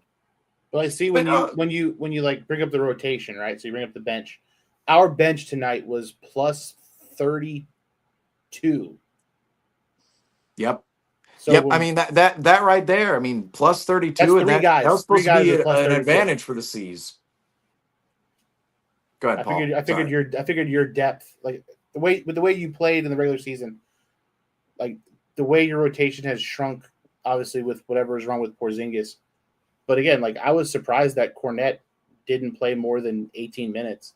Like he was productive when he was out there. But like I said, it's a matter of looking at Porzingis was a -9, Kornet was a +11, and Pritchard was +1. So you mean our bench from a plus-minus standpoint tripled your bench's production, and I said that's what kept us in the game is the fact that we were able to rest our guys, and Mitchell Robinson. We could have Mitchell Robinson. At one point, we had Campaign, Deuce McBride, and Mitchell Robinson on the floor at the same time. Like all three guys were on the floor, and we were able to rest Brunson, Anunoby, and Bridges, and we had Hart. You know, whatever, it didn't even matter. But like we could rest 3 guys at a time. Usually, Bridges and Hart are out there. One comes out, Brunson and Hart, Brunson and Bridges, Towns. So usually, like we could keep it where like 3 of those guys on the floor at the same time. But tonight, when we went on that run in the third quarter, kind of cut the lead a little bit to go into the fourth, like we literally had Campaign, Miles Bridges, and Mitchell Robinson on the floor as a unit, which I don't think we've seen all year. I don't think anyone's seen that all year. And it's just an impressive thing for Coach Tibbs to be able to like look at that and know that he can leave those guys in and he can free up, the minutes a little bit. And then as long as the game's close, man, and like you mentioned the Cavs Pacers game yesterday.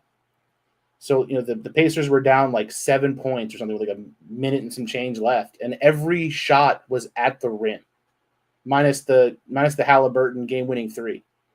And that's the difference, is like they understand the assignment of like, look, we have to get to the rim, draw fouls, get free throws, get points on the board, crash offensive rebounds. And when you guys are down in this series, you're just going to shoot threes.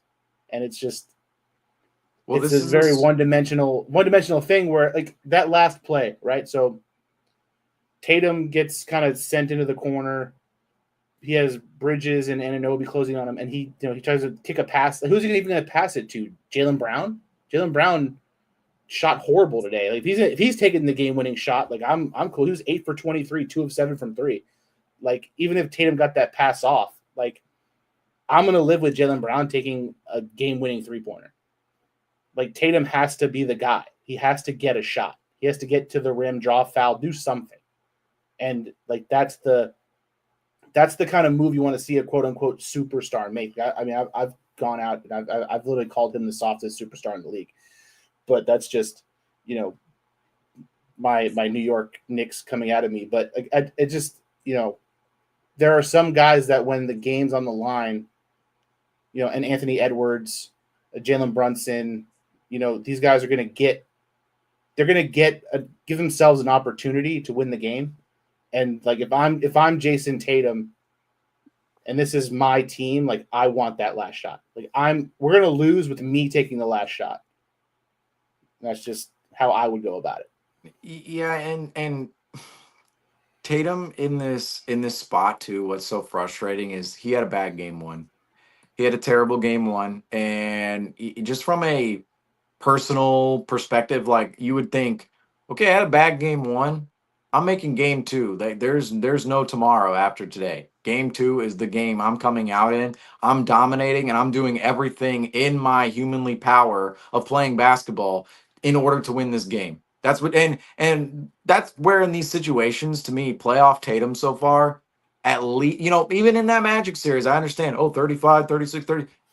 Even in the Magic series, the Tatum experience right now has not been the same in the playoffs as it's been in the regular season. In the regular season, he is such a dominant player. He is such a downhill attacker. He draws too. He puts his chest into his defenders. He manipulates the floor. I mean, some of the games during the regular season, the way he has manipulated the floor, especially this season, I mean, he is on that elite level of playmakers in the NBA. We have not seen that elite level playmaking in the playoffs where we need to see it.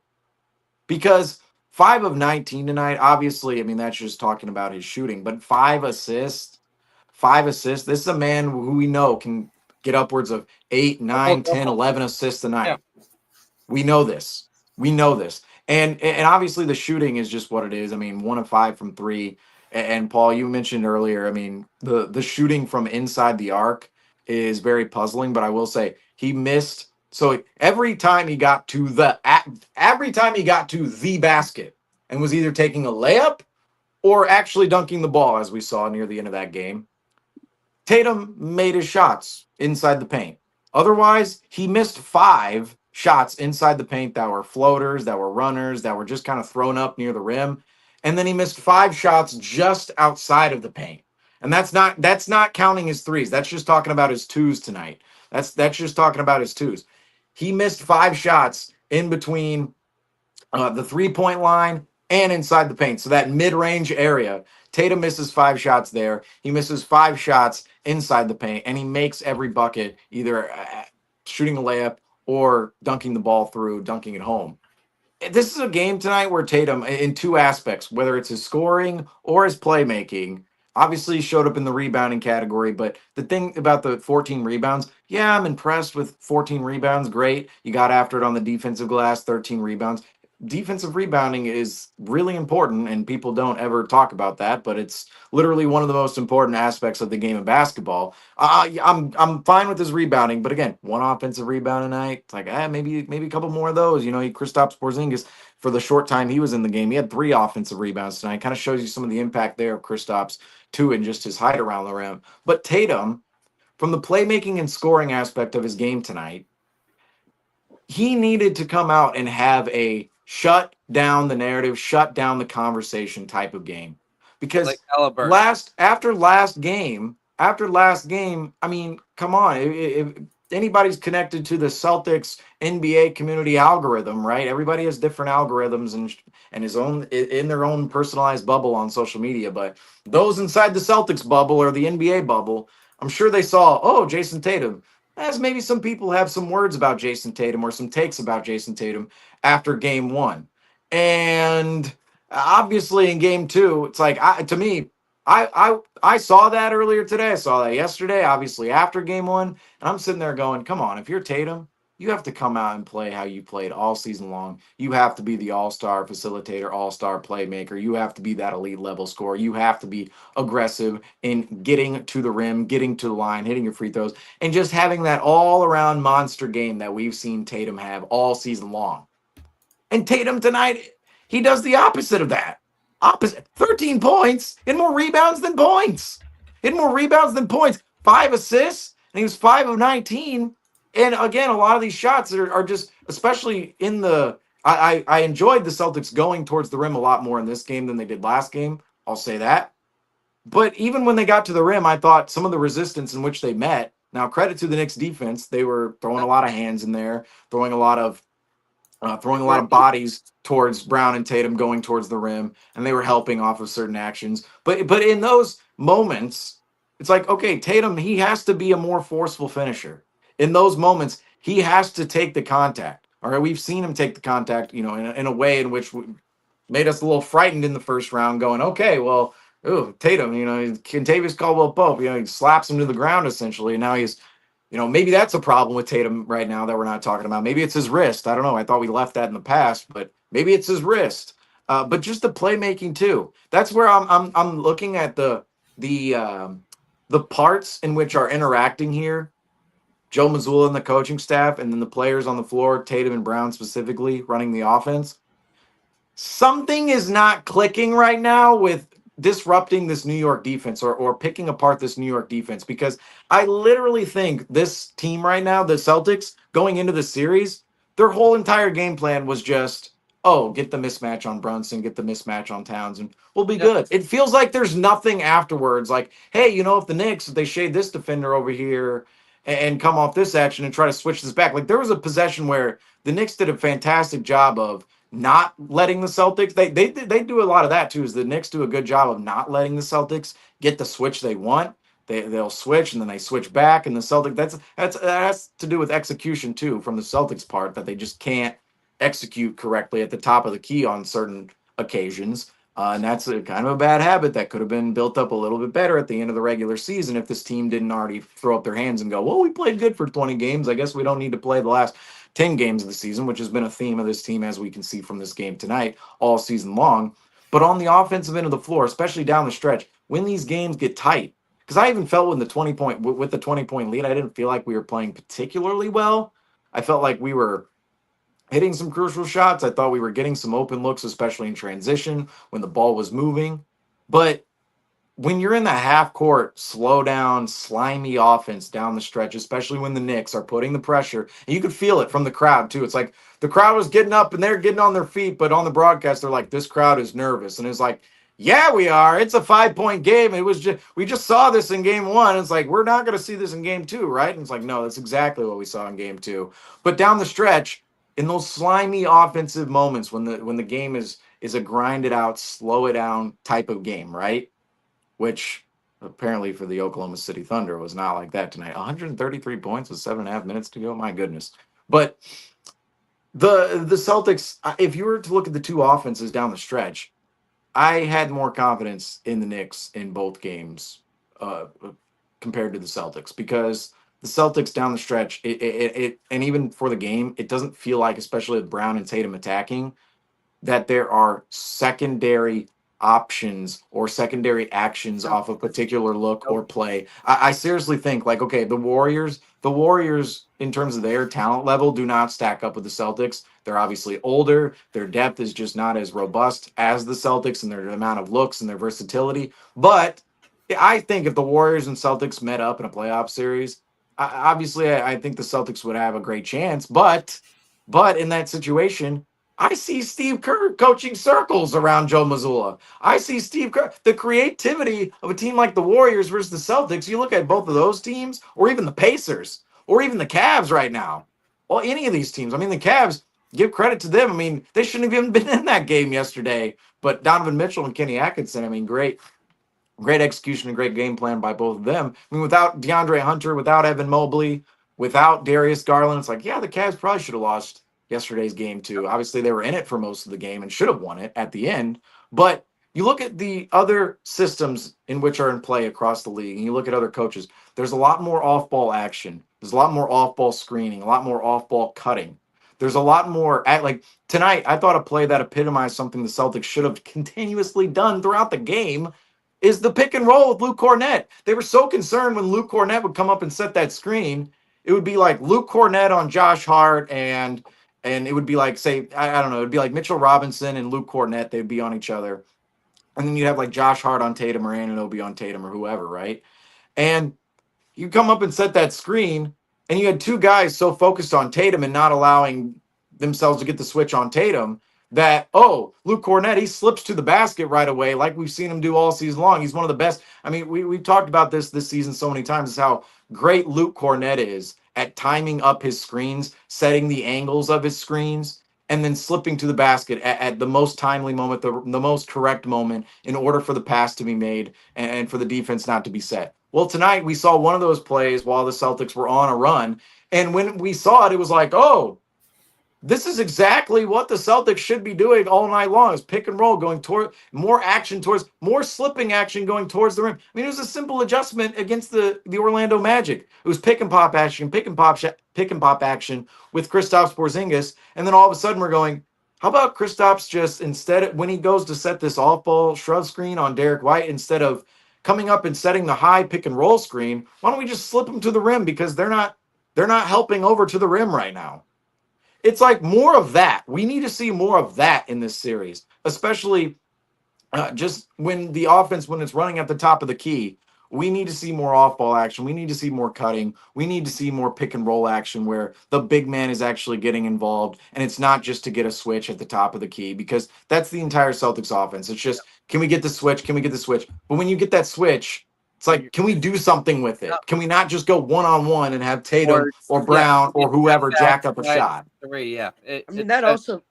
Sorry, Frank, you go first. But no, I was just adding in it's been absolutely no. It seems like there's no game plan or also no audibles in place when this team is going down the court.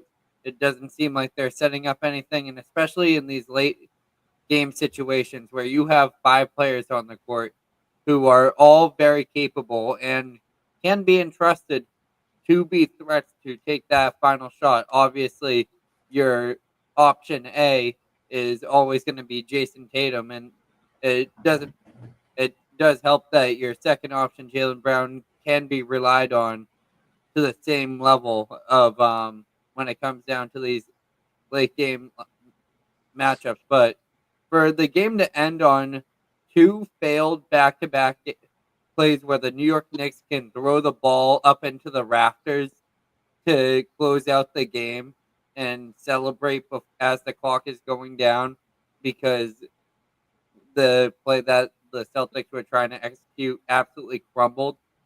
It shows that there's absolute complete looseness to what they're going through schematically. It seems like they're only utilizing very simplistic calls. They'll call up for a center for a pick and pop, but guess what? After Luke Cornett sets that screen, what else is there behind that? It's Exactly. Not Luke Cornett cutting It's to nothing. the rim. It's like, oh, here's the screen, here's the switch, and then we got the switch we wanted, so it's one-on-one action now. It's like, why is this the offense? And then Why? you look over at the New York Knicks, and you look at players like Josh Hart, Mikal Bridges, and OG Anunoby. They are cutting to the rim. And the day that Jaylen Brown and Jason Tatum start doing that, especially during this playoffs, I have full faith that they'll be able to bounce back. And that's what brought the Celtics back during that that hiatus, when they were bouncing back from win to loss, is you started to see these guys not only as facilitators step up, but moving around off ball and doing a lot more of the little things. And to come also, back in the series. Also, I wanted to mention this too. So, no free promos here, but I guess, free promo maybe for the future. DraftKings, maybe we'll be a FanDuel sponsor. Maybe we'll be a FanDuel ambassador in the future. We don't know up here. SeatGeek, go check out SeatGeek. Actually, that reminds me. SeatGeek, use promo code Celtics Weekly at checkout Game for 5. $20 off your first purchase at SeatGeek. It would be great to use Yep. for Game 5. And I'll say Game that 5 right now or to Game read 3 or that. 4. I'll read that ad because no player spotlight tonight because I'm sorry, we couldn't even pick one if this was going to be a winner. If this game was a winner for the Celtics, all right, it was going to be hard to pick one. I was halfway through the fourth quarter going, who's even our player spotlight tonight? Derek White, he shot for the second straight game in a row. Derek White's going to be our player spotlight. He shoots 6 of 17. It's like, win a game. For that. Win a game. But anyway, this is what I wanted to say here. Other than the ad read, everybody go check out SeatGeek. Everybody loves SeatGeek, and they have the best ticket prices How out are the there on the prices market. for Everybody Madison knows this. Square We've Garden? been, Are they cheaper than it would be to go to TD Garden this Doubt it. playoff run? No, Probably not. doubt it. Probably not. The bling on the court. Should say you look at an MSG playoff crowd. It's like everybody in the lower bowl. It's like, ooh, they have some pretty expensive designer stuff on. It's like literally everybody in the lower bowl. But anyway, the Knicks and the Celtics, free promo here for DraftKings on their market right now. The Knicks minus 120, the Celtics plus 100. So technically the Celtics are underdogs, but that's basically showing a 50-50 series right now. On one side, they're showing 52% basically, or 54%. And the other side, they're showing 50%. Shows you the market and where the juice is right there. But that's just because of the 2 home games coming up. Like they're still probably looking at it as 50-50 shot right now. Yeah, I was going to say definitely reading 50-50 right now in the series with a slight lean towards the Knicks. But it does, I mean, in the odds market, I'll say this. The odds market believes in the Celtics winning this series more than they do the Cavs winning their series. Now, obviously, the Cavs have more serious injuries per se, even though, if Kristaps, if he's not healthy, that's a pretty serious injury for the Celtics.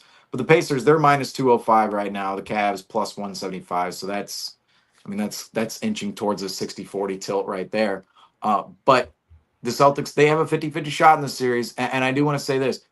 All the Knicks fans out there, the Knicks kingdom, look, respect to the Knicks because this team came in, they were built specifically to beat this Celtics team. They're up 2-0 on the Celtics right now. And even if the Knicks lose this series, I think a lot of people will be going, they'll kick themselves over going, okay, man, we had an upper hand in this series. But even coming into this series, what the Knicks have already done, wildly impressive. And I think it's made their season up to this point. I think if the Knicks still lose in a game 7 in Boston, I think they'll still look at the series and go, you know what? We competed way harder and we stole way more games than we thought in this series, or at least in the manner in which they thought they were going to in this series. I think the Knicks, major respect to the Knicks because everybody, it's one of those teams where it's like, there are Lakers teams out there where you go, I like the players on the team, but I can't like the franchise, right? It's like I can't like the Lakers, but it's like I can enjoy a Dorian Finney-Smith or whoever, right? That's kind of how this Knicks team is, like full of players I absolutely love, but just playing for a franchise that's obviously going against the grain of the Celtics. But I'll say this: everybody out there already calling this a series.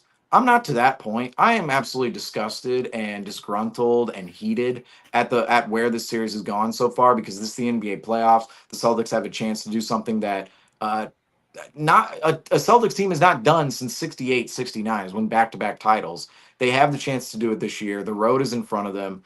Obviously, you see Cleveland, they're struggling. OKC, they came out like a wild fighter, like a wild fighter or fire tonight, either one. A wild fighter with a fire tonight. That's how OKC came out against the Denver Nuggets. But they lost game 1, and you have the team to go back-to-back. If you're the Celtics, obviously you won the championship last season. You know you're a talented enough squad to do that. I'm disgusted in every metric here, but I'm not.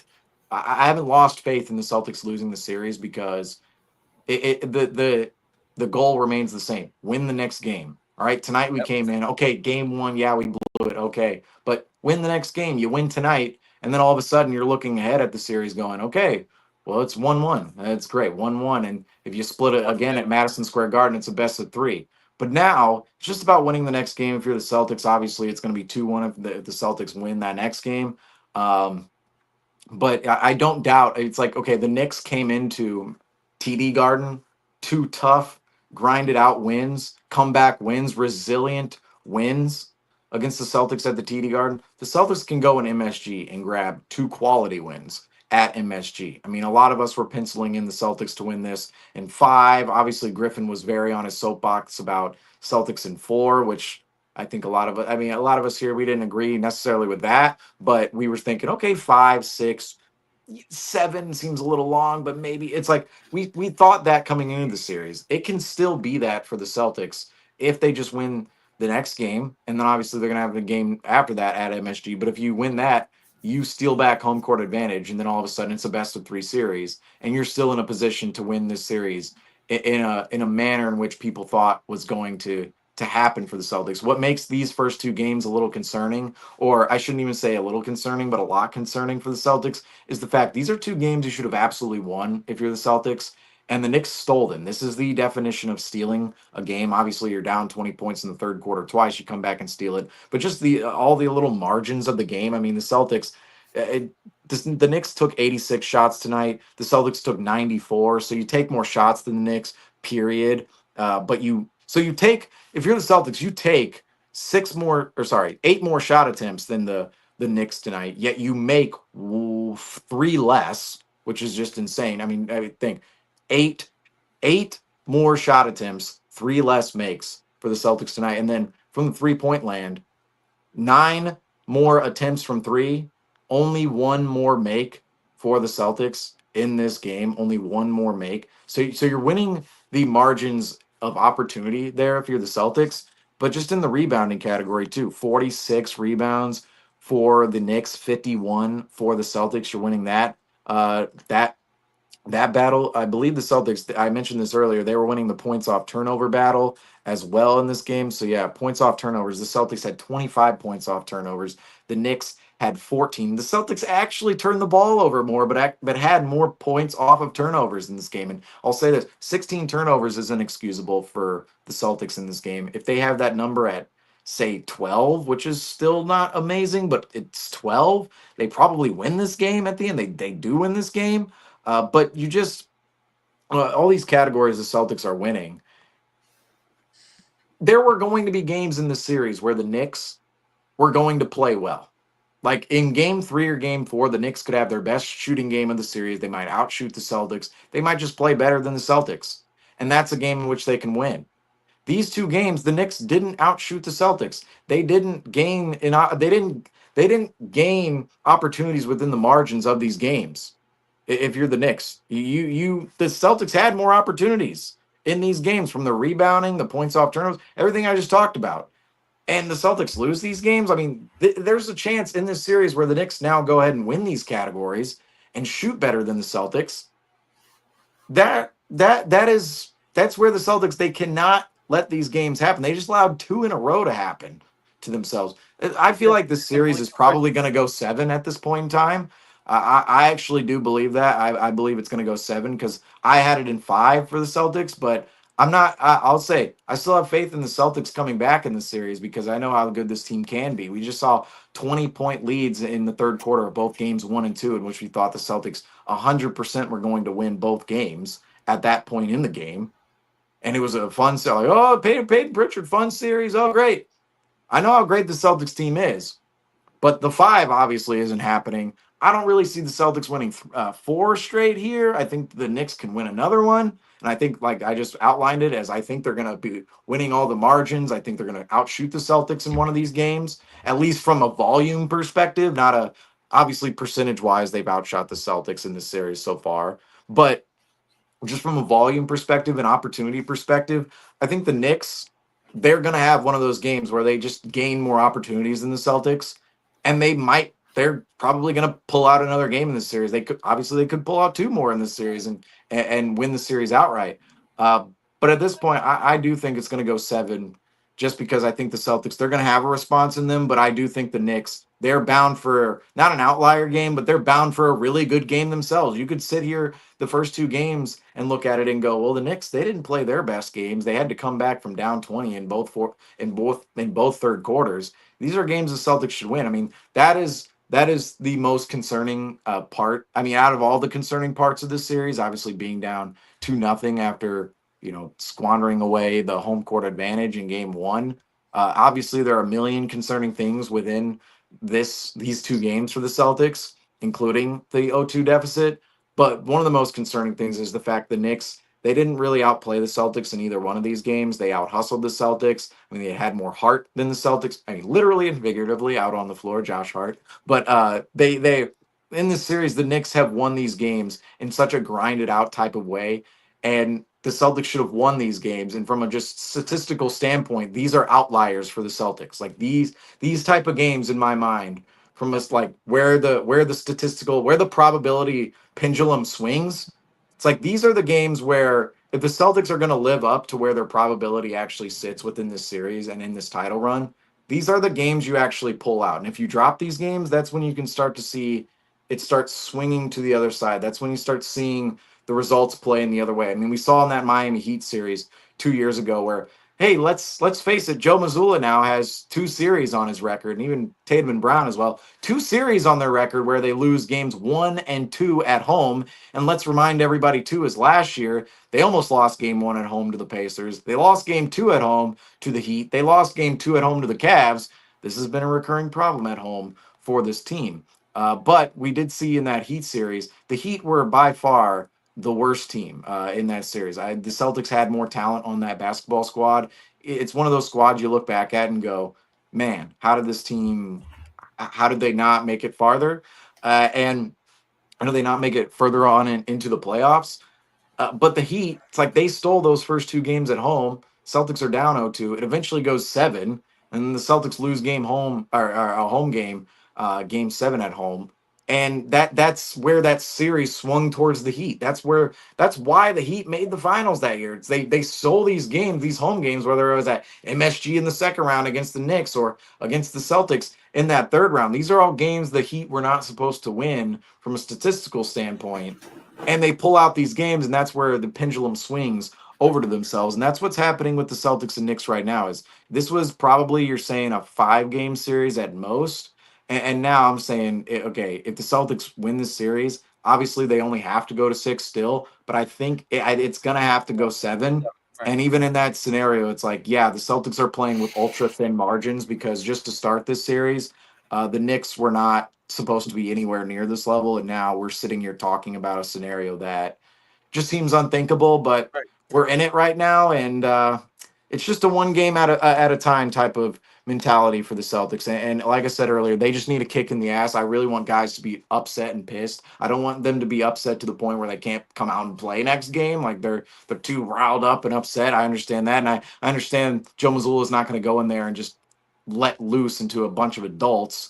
But I do think there needs to be a little bit of like, all right, Tatum, like let's poke the bear a little bit. Like let's get under your skin a little bit to wake you the F up, because this team ultimately, I mean, you can tell who's the harder playing team, the team with more intensity. It's the New York Knicks right now, and for me, that's totally respectable. And I got to say, the Knicks have been the better team in this series because they have 2 wins. It's all about winning in the playoffs. I don't care about some of these other. I've been talking about all these other margins during the post game, but at the end, if you don't win a game, I can't care about these other margins in which the Celtics are winning. Yes, we understand they're good for 3 quarters, or they're good for 2.5 quarters, or they can win these other margins and they can play so well.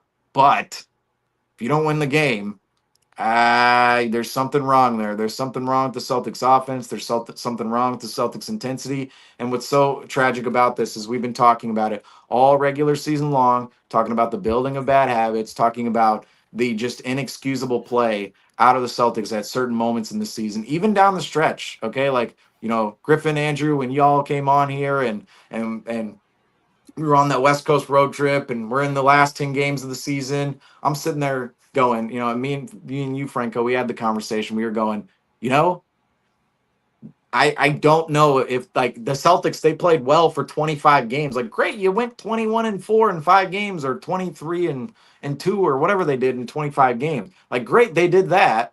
But then they started to bring back those bad habits. Remember against the Nets, it's like, oh, the Nets, they led the whole game, or oh, we had to come back against the Nets, or oh, we lost the lead against the Heat. And then on the road, it's I mean, you had a dominant West Coast road trip, but even in some of those games, the Grizzlies, they kind of got themselves back into that game. And these were moments in the season where we're going, okay, we've surpassed the point in time where we're concerned with the team, but have they really done enough to say, hey, these habits are gone, when we're actually seeing these habits pop up yet again? And now they've popped up in just the worst time possible in the first two home games of an Eastern Conference semifinal series, in which it's just so big. I've been big on this coming into this series, which I don't know if you guys can see the flash, but my goodness, the OKC Thunder just won, and it's just, we just have, I mean, my goodness, we just have, I mean, what is that arena like? Jeez, what is that arena lighting? So like you were mentioning outliers earlier, right? Like a little bit ago. So yeah, the outlier in this series is the fact that if we're down by 1 and there's 18 seconds left, I know that I have a guy that's going to get me a bucket. Do you feel like you have someone who can get you a bucket if you're down by 1? See, that should be Jason ago. Tatum. I feel confident in Jason Tatum.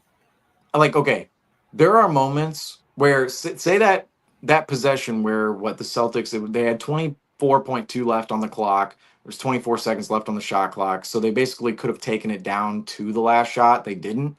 But Jason Tatum in that opportunity, it's like, okay, here's the switch 1-on-1. He blows past Robinson, just takes it to the hole and gets 2. It's like, in that situation, if he's doing that, it's like, oh, I feel comfortable with Jason Tatum getting a bucket here. If what he did on the next play, the next play, they tried to do the exact same thing, brought help over, OG Anunoby switched, and then you have Tatum, he was corralled in the corner there, tries to pass it over to Brown. Mikal Bridges, he shades off Brown because he realizes, oh, if I disrupt this, there's 3 seconds left, like this pass isn't going anywhere. And then Tatum turns the ball over because he was trying to dribble himself into a see, this is where I just don't understand. There's too many moments, there's too many possessions where Tatum is trying to literally be Kobe Bryant and trying to hit the toughest shot on the court. He's trying to be Kawhi, Kobe Bryant, Kevin Durant, some of the most efficient mid-range shooters in our league's history. I mean, like, seriously, those 3 guys, the most efficient mid-range shooters of all time. Then Shea, he's making his way up there too. But Jason Tatum, he's trying to be that level of player, and those are some of the worst shots within his shot arsenal. It's like there are statistics to show us which shots are the most efficient shots for a player. And Jason Tatum, that's where I just question the coaching staff or the analytical staff behind the Celtics, the brain trust, right?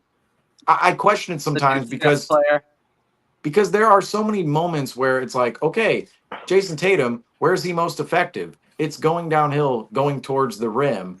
And obviously every player is going to be effective getting open shots out on the floor. But Jason Tatum, there in these late game situations, he is so fond in settling for some of the worst shots within his arsenal, some of the most low percentage shots within his arsenal. And it's all up here. It's decision making. It's absolute decision making. And it's one of those things that you think, okay, well, this can get better within a player's game. But Jason Tatum, he's 26 years old, going on 27, and this has been a problem since early on in his career, when we started feeding the ball to Tatum in those moments and trusting him to actually come through in those occasions. Right now, it's back and forth. We see Tatum, he's had his moments where he's hit game winners and he's made plays down the stretch, but they're just not consistent like a Brunson, like a Jokic, where he just has that go-to bucket that he can get to his spot every time and just go to that bucket. Like Jalen Brunson, the step back for Jalen Brunson, whether it's from the mid-range, from the 3, obviously we saw against Detroit, or even just him getting towards the getting downhill, getting by the rim and even making a play there. Brunson is such an efficient offensive player at getting to his spots. He understands, oh, I'm trying to get to this shot, and when I'm trying to get to this shot, nobody out here on the court is stopping me right now. Absolutely nobody on the court. We have some defensive. That's not Tatum. That's not Tatum. He looks erratic. He looks erratic. He doesn't have a spot on the floor he's trying to get to. Unless he's trying to get to the rim, he doesn't really have a spot that he feels comfortable, like, oh, this is my spot. Like Jalen Brunson has his spots. Like Kobe had his spots. KD had his spots. Kawhi has his spots. JT looks a little erratic out there. It looks a lot erratic, especially with the ball in his hands in those late crunch time situations. I was going to add another point on here. I mean, totally fumbled this point out. I think your man had something to say real quick though. I think you're Oh, good no, on I it. was just gonna say about Brunson, like you said, he gets to his spots and all that. Can the Celtics have some defensive discipline to stay down on his shot fakes and not let him draw his fouls? Like there was one play in the corner where Brunson was in the corner. He had a shot fake, and Drew Holiday flew off the screen into the other area. It's like those are the small details in the playoffs that win these games. Like I just saw, there was an offense. There's a play in transition where Brown and Tatum. It's a 2-on-1, and Tatum drops off to Brown, and he turns it over, and it goes out of bounds. It's like those are the small details in these games that we have to take advantage of, and that we can't, mess up on. So that play where Tatum, there's 24 seconds left. You essentially can hold for the last shot. You're down by 1, right? You're being outscored at that point 28 to 15 in the fourth quarter. Do you have confidence in your defense? So if you're gonna take that wide open dunk and leave 18 seconds left or whatever it was, do you have confidence in your defense, or do you want to hold that ball and you want to get the last shot? Because I'm not giving the ball back to Jalen Brunson to get the last shot with any considerable amount of time. So as however that, it almost looked like the Knicks just gave him the lane and just like, hey, you're gonna go take this dunk, fine, we'll get the last shot. And when you have, as my boy Corbin Chenzo calls him, Jalen Clutchson on your team, it's one of those things where I have confidence that if he has enough time to set up a play, that he's gonna get to his spot and make something happen. So regardless of how you look at it, that play by Tatum, I don't think it was the smart play. I think you just have to try to take the last shot and just end the game. But that's just me. I'm not giving the ball back to their team after I've already given up 30 points in the fourth quarter and my offense can't score. But to each own. It's debatable. I think if a bucket is there, you have to go get it when you're down 1 with that much time left. But it is a good point where you're, talking about do we have confidence? Do we have confidence in the Celtics defense? The strategy down the stretch didn't make sense to me from Joe Mazzulla, especially. So what they did, the Celtics, they fouled Mitchell Robinson twice to get him out of the game. So they just intentionally foul, and then they put the Knicks in the bonus. So that's what didn't make any sense on that sequence is. So with a minute left, the Celtics foul Mitchell Robinson twice intentionally to get the Knicks in the bonus. Therefore, Tibbs, he has to take Robinson out of the game because he knows, okay, well, now we're in the bonus. Now they're just going to have the chance to foul Robinson, send him to the line for 2, and he's basically a 50% free throw shooter and been even worse in this series.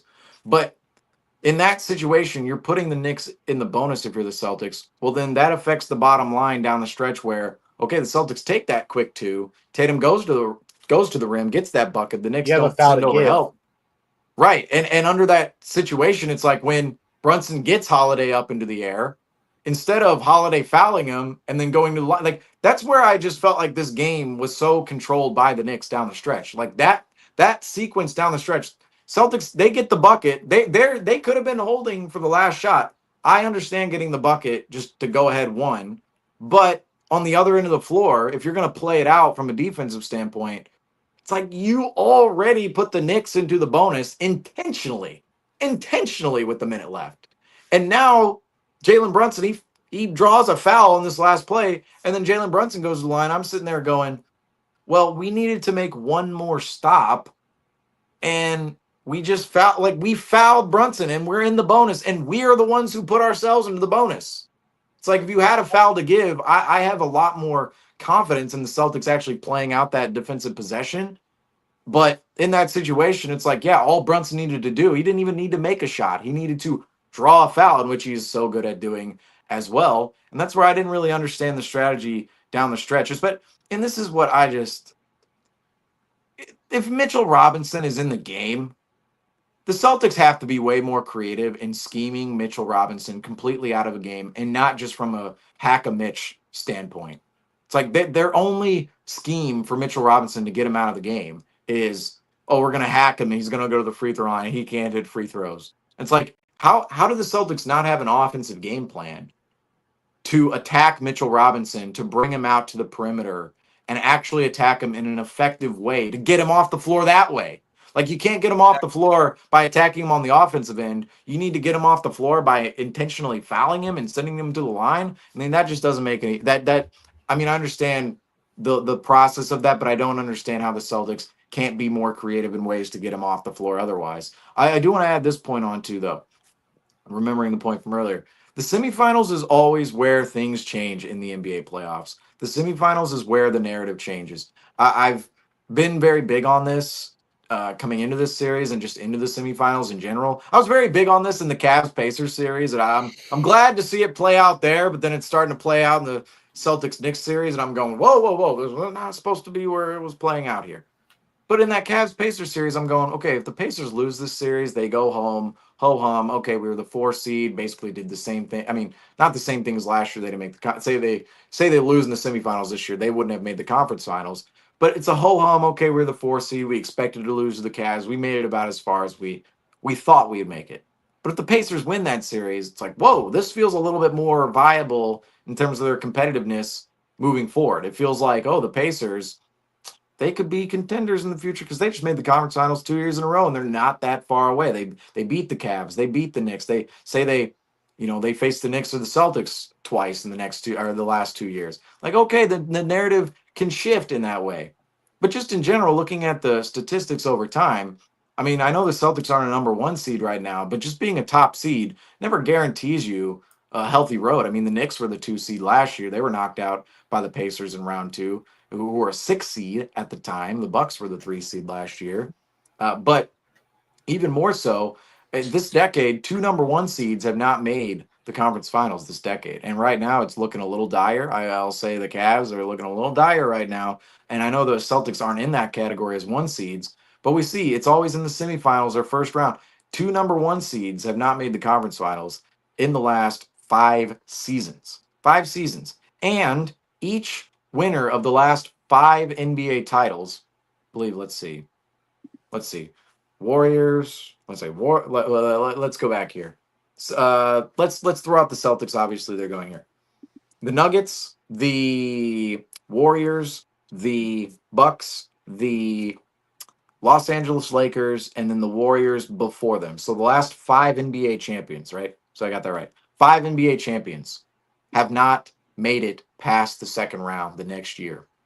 So the 2019 Warriors weren't in the playoffs the next year. The 2020 and going into 2021, the Lakers, they didn't make it past the first round. They lost to the Suns. The 21 Bucks, they lost to the Celtics in the second round. The 22 Warriors, they lose in the play-in the next year. The 23 Nuggets, they lose to the Timberwolves in 2024. And now this Celtics team, it's like, if you want to break that trend, right now, this round is where it's at. The last 5 champions have not made it past the second round. The second round, the semifinals, is where the narrative shifts. It's the top 8 teams in the NBA. It's the most talented players, most talented teams in the world. And things can really shift a certain way in these particular moments. And that's why the Celtics, just seeing them play with their food as they are in these games, I mean, it does seem like the regular season sometimes where it's, I mean, not sometimes, these first 2 games against the Knicks in the semifinals, you're up 20 in both games.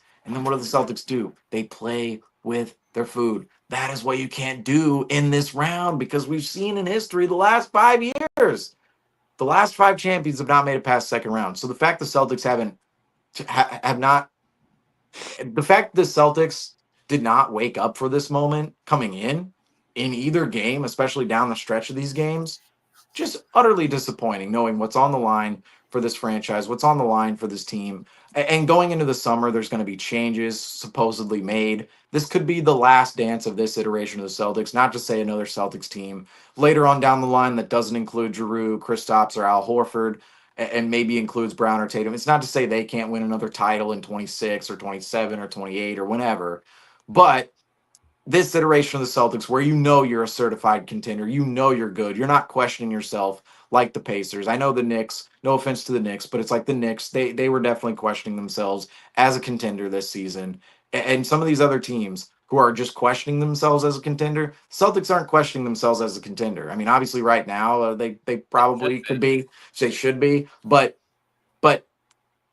at this iteration of the Celtics, they were already in contention. They already won the title. They know their ability. They know their talent, and they come out in this spot and lay two just duds and eggs in the fourth quarter. And it's so, Franco, I know you could probably tangent off this. Is the crowd? The crowd used to be such an advantage for the Celtics. The TD Garden crowd used to be such an advantage, especially in a fourth quarter.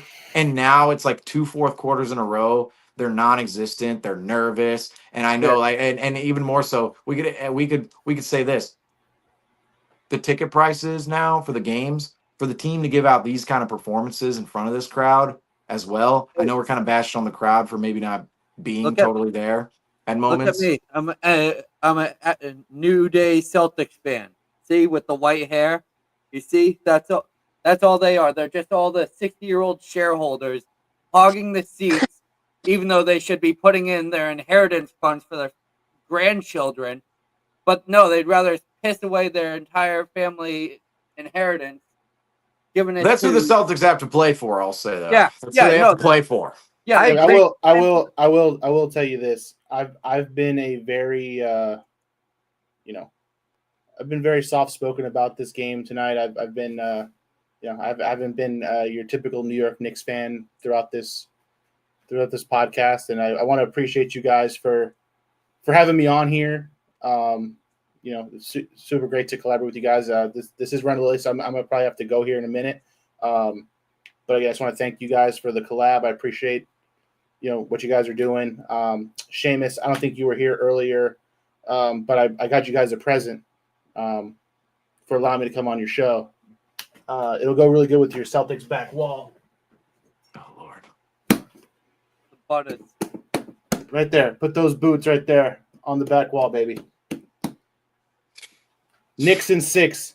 Bing bong. I appreciate the non-evisceration up until that point, I will say. Yeah, well, take it. I appreciate the And hospitality, because you could have totally, other than that, you could have totally laid into us tonight. And I was, it's like, oh, we're having a guest on for post game tonight after we just lost this game. It's like we might cause a war between the two cities. Like I don't know what's gonna happen on this post game. I don't know. Yeah. But anyway. Yeah, I appreciate you. You just gave the Celtics a little bit of motivation going into Game 3, so we'll thank you for that as well. But anytime you want to come back throughout the rest of this series, you're more than welcome. Appreciate it, man. You'll have a good rest of your night, okay? I'll have this on in the background. I'm getting ready to wind down a little bit, but I gotta let this energy out somehow. Yep. Oh, yes. Talk to you soon. Thank you, Paul. Thank you, Paul. I agree with the Celtics fans. I think there's a lack of consistency with their energy, and it could be partially some correlation with the Celtics themselves. Not because giving running past their bedtime. But it just feels like we hit a big shot, crowd goes crazy, right? Oh, but then you miss a shot, and momentum is just shot. And I think partially that's because of the Celtics in some ways, because they do make crappy threes. Oh, I have to go eat my dinner in the Putnam Club. Oh, pardon me. I must have spilt my drink courtside. Oh, the game's already halfway over. We might as well catch the ride home in the limousine. Oh, you know what's funny? It's like I'm sitting there. I don't even want to say anything about who was courtside today, because I'm sitting there going, we got sponsorships on the line. I don't know, man. You can't be talking. You can't be if you sponsor some of these companies out here, you can't be talking ish about them. But there were Franco. When you say the white haired club here, that's basically the point here. Is there are just a lot of older people in the crowd, and maybe a lot of people who are just there for the status of being there and maybe not caring so much about the actual basketball. Like you do see that a little bit out there, a lot out there. But here's, I made this point earlier, and I gotta say, I'm just coming into this post game so heated. so heated, like utterly heated, like so heated at so many things here. So many things. So many. But I was gonna say this. I don't even remember what I was going to say. I don't know. Where do we? I said it earlier, and I went on a whole tangent after that. I don't even know what I was going to say. I Where go do we ahead, go Franco. from here? I think it's where do we go from here, and that's the same question that we have for this team: is where do we go from 0-2, and it's just game by game, taking it on. Not my confidence in the Celtics being able to beat the New York Knicks hasn't wavered. There hasn't been anything from the New York Knicks that I didn't expect to see out of them. I'm not seeing a unholy performance from this team that is really putting them over the edge of the talent of the New York Knicks, and trying to do that will. I just don't see that being the 2 more games we can choke, by the way. 2 Yeah. more games. No, 1 more game. They can only choke 1 more game because. Oh, well, you're right. They can choke away 1, but 2 would be the death of us. Yeah. Yeah, but yeah, this I can see a reality where the Celtics kind of it might have the same effect in Madison Square Garden. I feel like the Celtics might be able to rise up to the occasion of being in that crowd. We've seen it the past games that they've had there this season. New York loves to bring it to Boston when they come into town, and it is probably their most exciting game that they have at that home court. I can't imagine how much the ticket prices are for that game, and I can just see the Celtics being able to silence that crowd. Once the Celtics are able to gain that momentum, I feel like closing out this game is just a matter of the Celtics not doing the quality control and locking down on the defensive end. It's really just turning the flamethrower on, and when you have your opponent down, you have to be able to step on their neck and snap it. Well, Because this the is New York Knicks team is not going to go away. They are a team that's going to battle through the next few games and try to steal one. And I have a lot of confidence in this team going into New York and evening out this series. It's going to start with Jason Tatum and Jaylen Brown stepping up not only as scorers but as facilitators on the defensive end. Stop being a step out and start to create some turnovers. That's what we're not seeing a lot of. We're seeing them allow the New York Knicks to get their shots, let alone create their first um, first look, and also to get their second rebounds. And this comment right here is like, let's just not watch the entire NBA season and then let's judge specifically Tatum off of 2 playoff games. Yes, Tatum was terrible, but I'm sorry, yeah, Tatum and was so good this season. yeah, He put the Olympic nonsense to rest. The Olympic stuff you can actually chalk up to like, Tatum wasn't a great off-ball player with that team without the ball in his hands, blah, blah, blah. And I'm done with the Olympic conversation. We've all debunked that a million times. yeah, But sorry, go ahead, Franco. And to close out for what I have for us is I think that for the ring. these, yeah, well, why do I say to this now? I say that to it. I say F that. I'm sick of seeing that ring. It's the same thing the Denver Nuggets did to us throughout that playoffs up until that. And I was done with that probably when this team started to lose and started to say, oh, well, just wait until playoffs.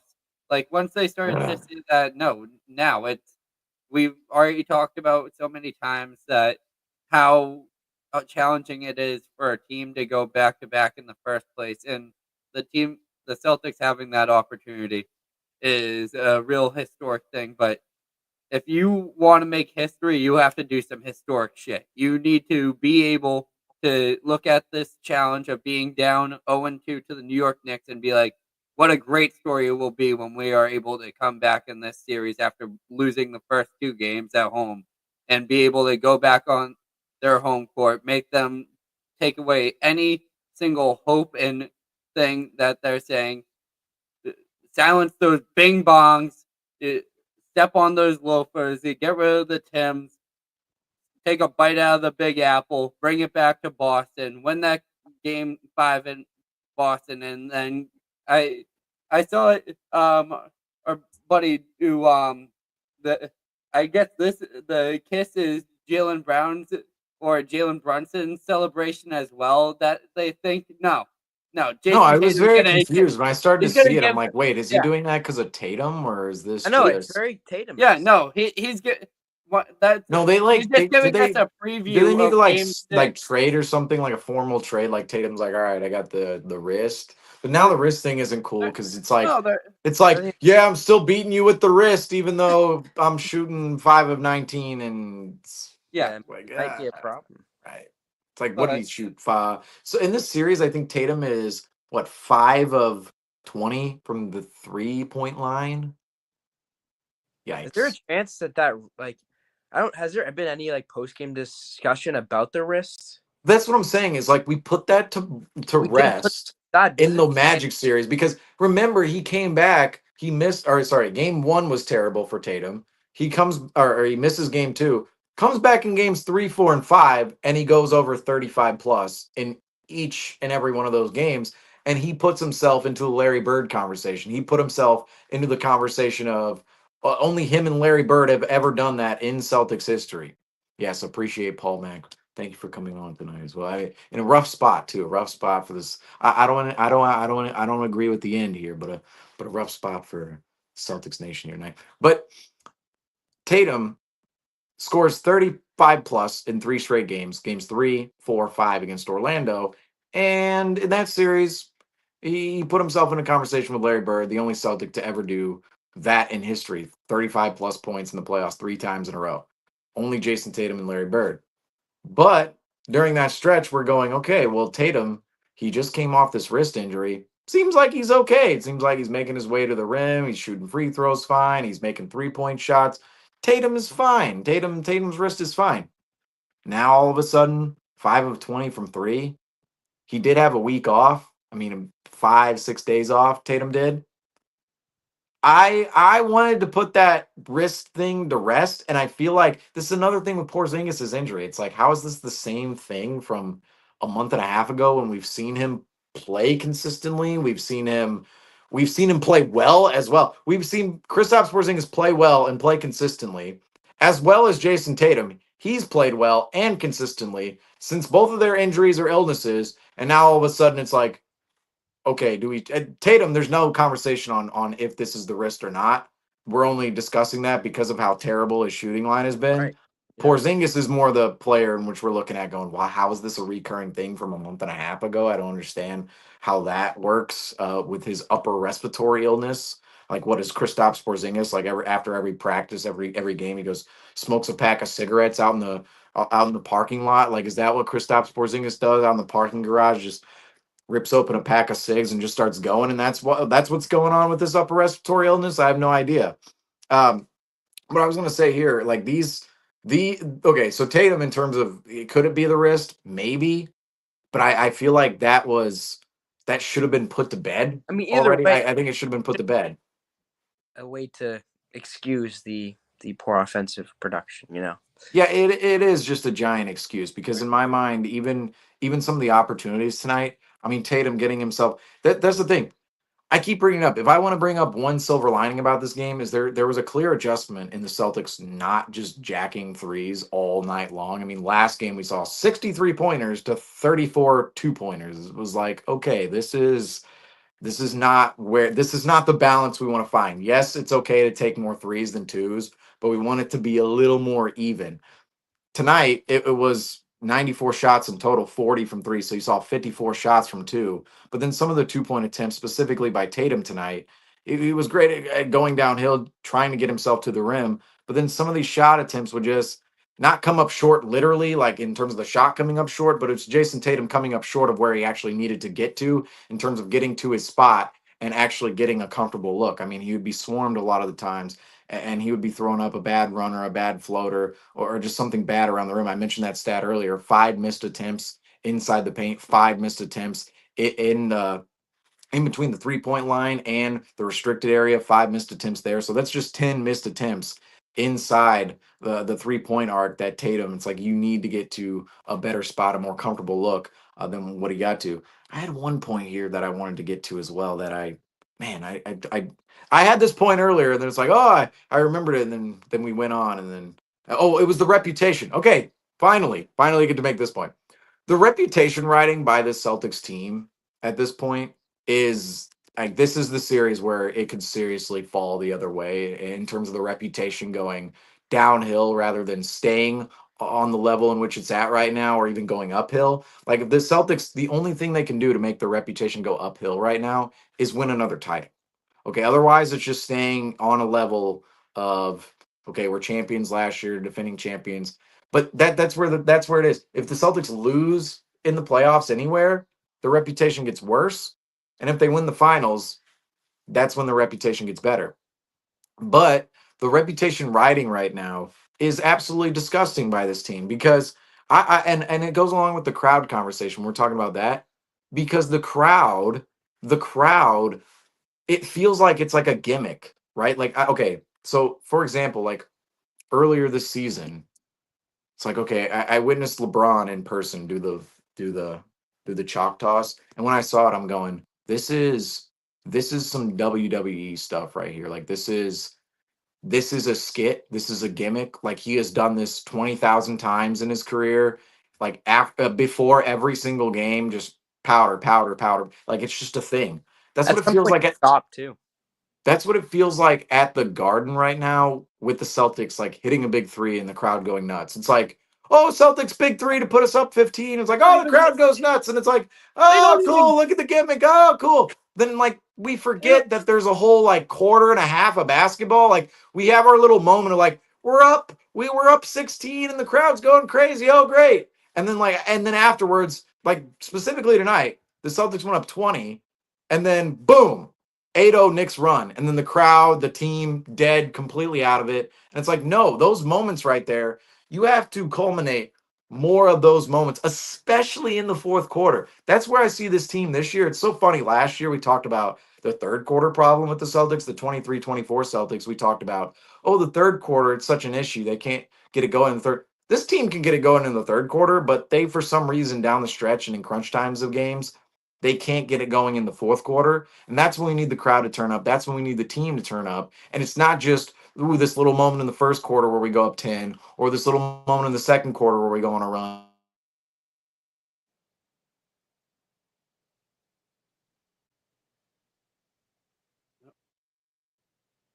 I think we lost him. Yep. Yeah. Well, yeah. Talking about the crowd and all that, I think that, like, it's very, during the fourth quarter, I can sense that artificialness coming out of the crowd and being produced. And it's also just a credit to the prices that have been spotted within this team so far.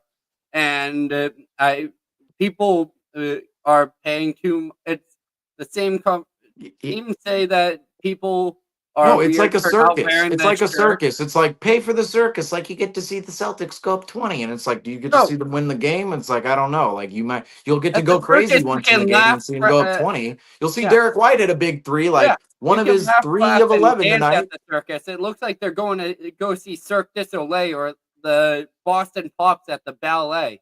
Like, No, it's seriously like a skit. It's like, oh, here we did it again. And it's like, can we actually win the game and do this throughout the game? We're and just not so just that stuck one. in the past. We're just so stuck in the past. Like, every year has its new challenges, its new problems, and we're just not right now adapting to that. And I think also there's always a way to kind of make the media feel if they're against you, or there's always a way to gain an edge. And right now I feel like the Celtics are so high on their horse that they don't want to take them down to that. Like take it as a, man, we got teams coming at our head. We got something to defend. We have something that we're going for. You know what I mean? So it's just frustrating that they can't find a way to, like, shift the paradigm and shift the mindset. I'm Yeah. from the Lowe. Yeah, we're seeing these comments. I hope, like, the Celtics should be able to see the stuff, and you got New Yorkers starting to feel good about themselves. You got them starting to feel. No, this themselves. is where it's This actually is going to like- get funny, Franco. I love This is it. where it's going to get funny. Is all these New Yorkers? They're high on their horse as well now, and Well, it's yeah, like but- we're going to take you down a peg here. And you all have right? to realize too, like as much as the Celtics are struggling, there is a blueprint that the Knicks are giving them that they can attack, that they can improve upon. And I know we said it yesterday. I don't see them missing that many shots, but it's like the They Celtics did again. They did it again, but Maybe not raw volume, but percentage-wise, they did miss they did it 75% again. of their threes You again. have to imagine that the Celtics are going to go to the drawing board, and I think they're gonna find a way to figure it out and find a way to attack these Knicks. And once they start hitting a couple more shots and stuff, the momentum's gonna swing, man. I like seeing these New York fans kind of, like you said, getting high on their horse and thinking that they're all they got it figured out, because Boston's not just leaving. Boston's not just leaving. We're coming. But that's where the real test of this team is right now. It's like this is the time to stick it to them. It's like this is the time to be pissed. Do you remember what I said? Want to know where we're going? We're going to my kingdom. I own New York City. The Boston Celtics own New York City. They can enjoy these couple wins. We're just letting the NBA get their ratings up because we just know how good of a seller Boston versus the New York Knicks is. But now we get to embarrass you guys at your home court. It's going to be amazing. I think that you're looking at that Nepo baby, Jalen Brunson. You think he's stepping up that short king? He's only getting these opportunities because his father... He's on the bench. He's Yeah, coaching up the bench. Like Mitchell Robinson, I think, was mic'd up for game one, and like they showed on the broadcast, like they had Mitchell Robinson mic'd up. He walks over to the bench, and Rick Brunson comes over there. And he's like coaching him on a screen. He's like, "Where's "Hey, your ring? Where's your ring? Where's your ring?" That's back all in I have to say to that. 1973, You know what? Now I'm 73, putting the 72, dukes up. 73. Yeah. Hey, 73. Hey, remember where's that time the Walt Knicks won Frazier? the title in 70 and 73, where's Walt folks? Frazier? For all the 50 and 60-year-olds out there. Yeah, get real. Like, if this series is really gonna, when are the Celtics gonna take it as personal as the Celtics fans are? I mean, obviously, we were just bashing on the Celtics fans. This is for Griffin, by the way. Yeah, this is for Griffin. This is not for us. We were all not on that train. Just saying. Yeah, and Just saying. Poor Griffin. Yeah, that's dude. Oh, wait, Franco, did you already put this up on screen? Yeah. Okay, I was like, man, we have Raptors fans. Like, it's big when you have Raptors fans in here. Yeah, like that's. But yeah, some of our biggest shows have included the Raptors. Personally, the Celtics are going to have to take this personally heading into this game, and that's why I'm actually kind of refreshed that they're going into enemy territory. They have their backs against their wall, and it's kind of put up a shut up time. Is Jason Tatum going to prove the doubters right, or is he going to prove the believers right? It's either or. It's either the people who believe that Jason Tatum's a top player, if he is able to escape this series, puts a lot of those conversations to rest, alongside Jaylen Brown and the rest of the Celtics organization. But if the Celtics end up being eliminated from this series, we're going to have to wait a whole nother 365 days until the Boston Celtics have a chance to answer that question. And even if they do have a chance to answer that question, it's going to be a whole different outlook, and you don't even know who the starting lineup's going to be.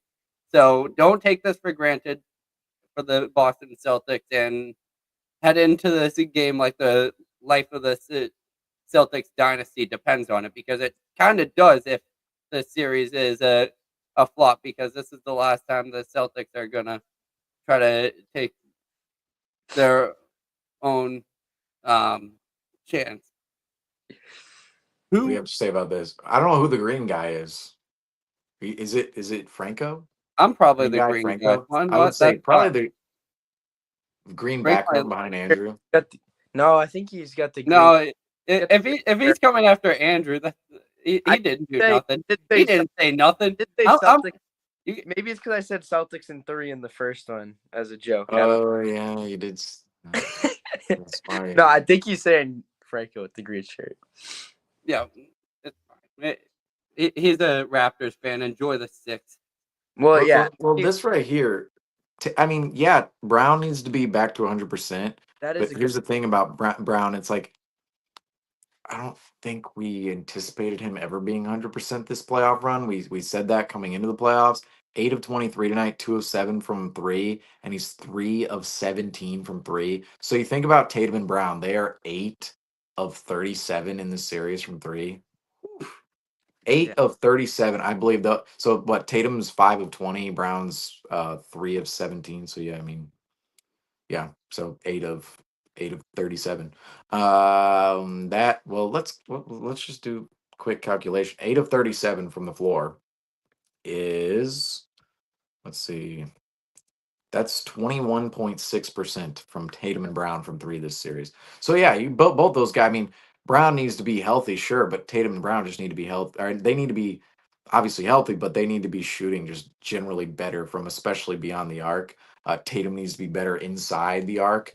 I want to say this though too is right now this is by far the most adversity this iteration of the Boston Celtics has ever faced. I mean, obviously, in the last 2 years, this is by far the most adversity. But this is where some of the regular season moments it comes into play. Like maybe we're sitting here talking about the regular season, going, "Oh, the regular season, all these bad habits came out, and this happened, and this happened, and it's now happening in the playoffs." We can take that negative approach, but there is a silver lining in what happened with the regular season. And looking at it right now, is in the regular season, the Celtics actually overcame adversity for the first time in the last 2 years. Because 23-24, the Celtics never really had to overcome adversity. That was a thing about that team going to the title. It's like you never really had to overcome something serious. They dominated throughout the regular season. They dominated throughout the playoffs, and it was never really a question of whether or not they were going to win the title. But this iteration of the Celtics, those questions were raised in January, and then they put them away in February and March. I remember saying, me and Rob, we had a disagreement. It's like Rob was saying, "Oh, I don't think this team will turn up quite yet," and I'm going, "I don't know. This could be the stretch right here." And I was always on that in January. They made me look stupid a million times in January because they would win against the Magic, and it's like, here's the turning point. Could this be the turning point? They win against the Pelicans. Like, this is the turning point. And then the next game they would just be terrible. I banned that word. Right, exactly. The building block and the turning point and all that. But I was on that tangent of like, okay, they could turn around here. Here's a stretch here. And Rob believed in it too. I remember that. I remember that time of the year we were like, well, when is it going to happen? Right. But it did happen. That's the whole point here. Is it did happen. The Celtics turned their season around. They overcame that adversity in a resilient manner in the regular season, and it all started off with that Bulls game. They won that Bulls game where Kristaps Porzingis, he dominates the game. We talked about Kristaps Porzingis earlier in the post game and his availability and how big that's been in this series so far, just from a size, rebounding, mismatch, versatility perspective from the Celtics. But in that game against the Bulls, he dominates. But then the next game, I believe it was the next game or 2 games after that, we beat the Philadelphia 76ers after going down 26 points on the Sixers home floor. And that felt like the turning point of the season where it was like, okay, the Celtics, if we can win 3 games in a row, in which we seemingly do every month now, which at the time we won 3 games in a row at the beginning of December, 3 games in a row at the beginning of January, and then 3 games in a row to start February. But then that February stretch, that wound up being the time in which the team actually turned around. We've seen this team come back from adversity in a resilient way this season.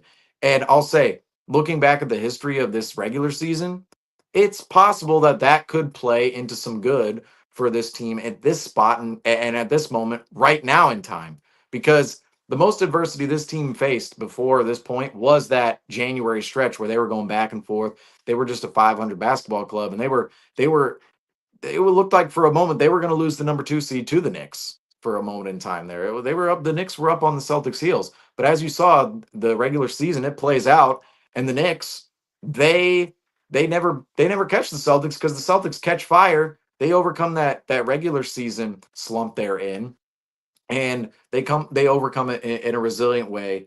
And this is another spot where you could see, well, you could apply that here. You could apply that because this is an even bigger spot. It's in the playoffs, a completely different animal. It's against the same team night in and night out. But it's applicable in terms of, okay, right now, we need to turn it around. We need to face this adversity. We need to overcome this in a resilient way. We need to play our brand of basketball. We saw the Celtics do that, overcoming adversity earlier in the season. But right now, it's really, this is the most adverse point the Celtics have been at in the last 2 years. And obviously, too, they've been here before. They've been here before. Not this iteration of the Celtics, not the KP Giroux Celtics, but Jaylen Brown and Jason Tatum and Joe Mazzulla and Derek White down 2-0 to the Miami Heat when they absolutely should not have been in the 2023 Eastern Conference Finals. And that could also play a factor here too, because if you look at 3 points of adversity, right? 2023 Eastern Conference Finals, this regular season, and then right now. The regular season, the Celtics turn it around. But now, where we're at is the exact same spot in which they were at in 2023, and they damn near came back from that before Tatum sprains his ankle in Game 7. You never know what could have happened in Game 7 if Tatum actually plays up to his potential in that game and doesn't get injured. But those moments, I'll say, those are the 2 moments that I'm looking at right now going, okay, 2023, they didn't overcome that adversity, but they almost did. And that was a different team. That's just a different team, but some similar faces. And then in the regular season, this past year, they overcame adversity, and that was great. But right now, how applicable is all of that to what the Celtics can do? It should be applicable in some way, shape, or form. But again, this is just a completely different animal in which the Celtics are facing right now, down 2-0. And what's crazy is this happens and you're still at a just point of disbelief. But hey, I started covering every single Celtics game in 2016, and that team, they were the number 1 seed in the East. They allowed the 8 seed Bulls to win the first 2 games at the Garden too. That team came back, won the series. The 2023 Celtics, they go down 2-0 at home to the Miami Heat, as I was just mentioning. They almost win that series in 7 games after going down 3-0, but that's what the Celtics need to avoid here, going ahead to Game 3. But I'll say we've seen this happen before, and we've seen the Celtics some mixed results overcoming adversity, and this is going to be a spot in Game 3. I mean, we're talking about Game 2 being a must win, but Game 2, I was like, yeah, it's a must win, but if we did lose, it's like we're still, we still could win 4 straight and win the series. Like that is a possibility. But if you lose Game 3, that is we have never seen that in NBA history where a team comes back down from 0-3. Obviously, the Celtics team damn near did it 2 years ago, but I'm not banking on Derek White making a game winner in Game 6 at MSG like he did in Miami a couple years ago. Totally different animal for the Celtics right now, and it's just at the end of the night, I'm still in disbelief. I mean, we talked here; it's been a nearly 3-hour post game show, but I'm just. I am just extremely sick and tired of the reputation riding and the oh, we want a ring and just wait. Franco, you're talking about, oh, just wait till the playoffs. No, if you want to talk about it, be about it. All right, that's what I think. If you want to talk about it, be about it. You have to put in the effort. You have to treat yourself as if you haven't won anything. All right, like you haven't won anything, Celtics. You haven't won back-to-back titles. You haven't won multiple titles, Jaylen Brown and Jason Tatum. You're just like Giannis. You're just like Jokic. You're just like Paul Pierce and KG, the one title winners. Like, great, you got your one moment, but do you want to do this again? Do you want to put yourself in the upper echelon of the real greats like Shaq, like Kobe, like LeBron, like Michael Jordan, in the 80s, Larry Bird, Magic Johnson, Kareem Abdul-Jabbar, Bill Russell, all those guys back then? Every single one of them. I mean, even Hakeem Olajuwon in the 1990s with that amazing Rockets team in 94, 95. Actually won it as a 6 seed, randomly enough. But if you want to put yourself in that conversation in which the Celtics can 100% still do and have the talent to do, you have to show up in these moments in the Eastern Conference semifinals, in the playoffs. And the fact of the matter is, I mean, the reputation and the cat, just the general the general looseness, the comfortability, and just how casual this team has been in this series so far, and even in the playoffs, I'll say, even against Orlando, I hate it. I hate it. I just I feel like it's seen a lot of places where it's like, yep, you get to a certain level and you're feeling real good and you're feeling, I just accomplished all this and all. It's like there's always somebody below you trying to take your position, and there's always going to be people above you that are just better. So it's like wherever you're at on the ladder, right? Whether you're somebody who somebody else is chasing or you're somebody who is behind other people, it's like you got to treat the situation the same. You have to go to work locked in every single day and do your job no matter what happens. And unfortunately, the Celtics have gone to work every day this past season. And quite frankly, they've gone to work like they deserve something when in reality, nobody is giving them anything for free. And that's how the Celtics attitude, that's how their reputation's been to me this season. They have not been the hustling team. They have not been the hard-nosed team. They have not been the physical team. They have not been the dominant team we've seen in the past. All of that is straight up reputation. It's all in the past and it's not in the present, and it needs to be called out on a much bigger level. Obviously, it's coming out a lot more now than it ever would if they were winning.